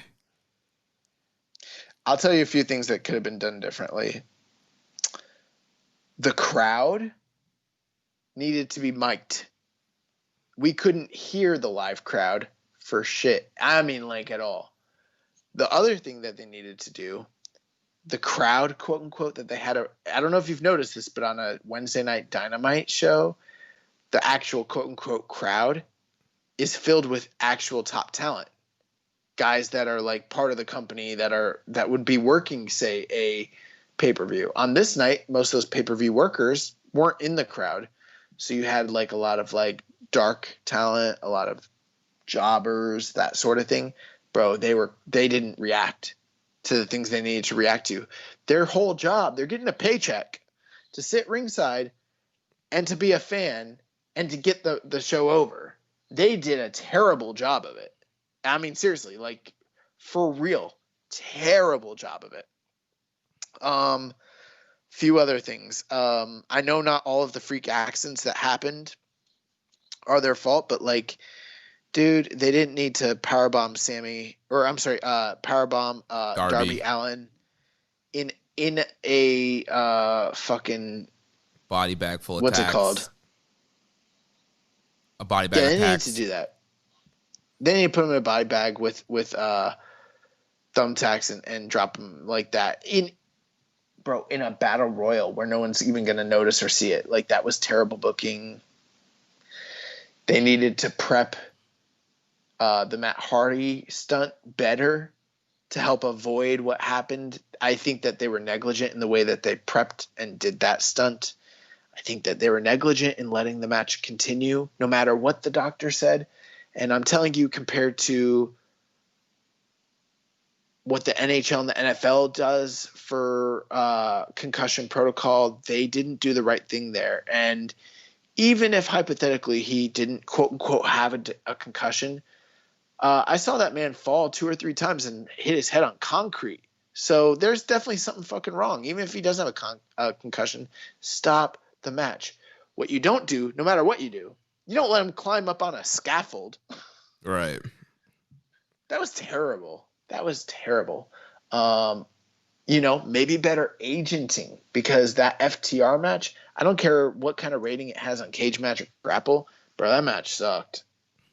Like, and I mean actually actively sucked. They might have done some cool, and that's actually something I wanted to bring up. Like, for instance, we talked about how great Jay White was at audibling without there being a crowd. Well, on that night, they thought they were going to have a crowd, but they didn't. And so instead of FTR kind of audibling and maybe like working the match differently. They were dead set on we're going to do our match. No matter how anyone reacts to it, no matter what they're like, we're going to prove to the world. And it's like, this actually shows to me that maybe you guys aren't as good of work as everyone's been claiming for the past, 5 or 6 years, because great workers know how to change things on the fly, and they didn't change on the fly when they weren't getting any kind of reaction. The only reaction they got was the "This is awesome" chant before the match started. And then it never came back once the match actually started. I wonder why. Because it wasn't awesome. The fact that it has near 4-star rating on Grapple and Cage Match is shameful. Literally. 35 minutes I'm never going to get back. That sucked. Those are the things I can think of off the top of my head. That they could have actually taken active steps to change. Those are judgment calls that need to be done differently. Maybe the go home show before the pay-per-view could have had some better adjustments too. Yeah. And so obviously I was there live in the building. So obviously I didn't notice the whole miking issue of the crowd. I mean, because we were messaging you guys and you're like, we can't hear you guys at all. But there were definitely some chants that didn't get over across on TV. But from being in the building, I think starting off with a cinematic match, I don't think I would have put. Oh, that was bad too. Like I thought it was funny and we enjoyed it there. It was kind of funny. But I think Tony Khan had the right call in the beginning, leaving it. It should have been on the buy-in, and it should have happened there. And the first match should have just straight up been the Bucks against Jurassic Express. Agreed. I agree with you. Everything on the whole Matt Hardy situation. Like the match should have been stopped immediately. Once the match was stopped, they should have restarted it. And it's just one of those things where, like, if they just had some bad luck that night. If Matt did not get hurt, that match probably would have ended up being a pretty good match and could have helped the show out there. The Bucks, the Omega Hangman versus FTR, I think went way too long. They should have cut that match down. I guess maybe they were trying to make up some time for losing the Hardy Sammy match, but they could have cut that match down.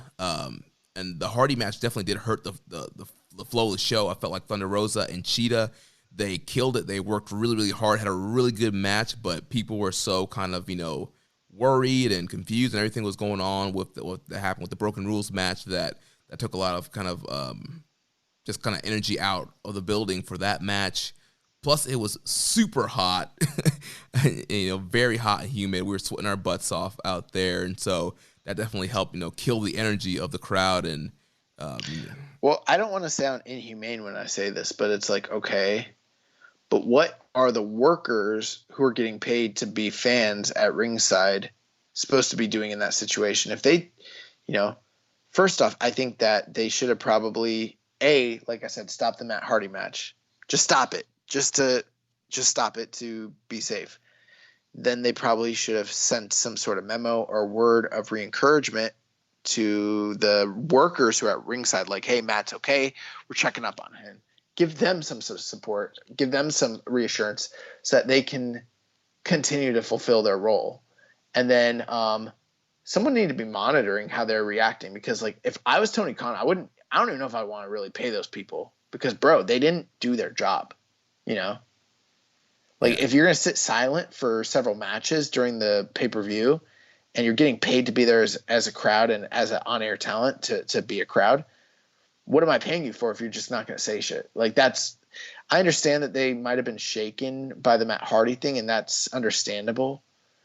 But the company should have handled that much differently and much better. And that, if the crowd is that shaken, maybe, I don't know, maybe they need to take a small break. But they didn't. The show goes on, and you're a professional. You're supposed to do your job. They didn't do their job. They didn't get any of those matches over. They were like dead ass silent. It was weird. Yeah. Also, Double or Nothing, they did a much better job. I think that was one of the best the wrestler crowds they had for Double or Nothing. But that was the first time I think they had a crowd in a while, right? Right.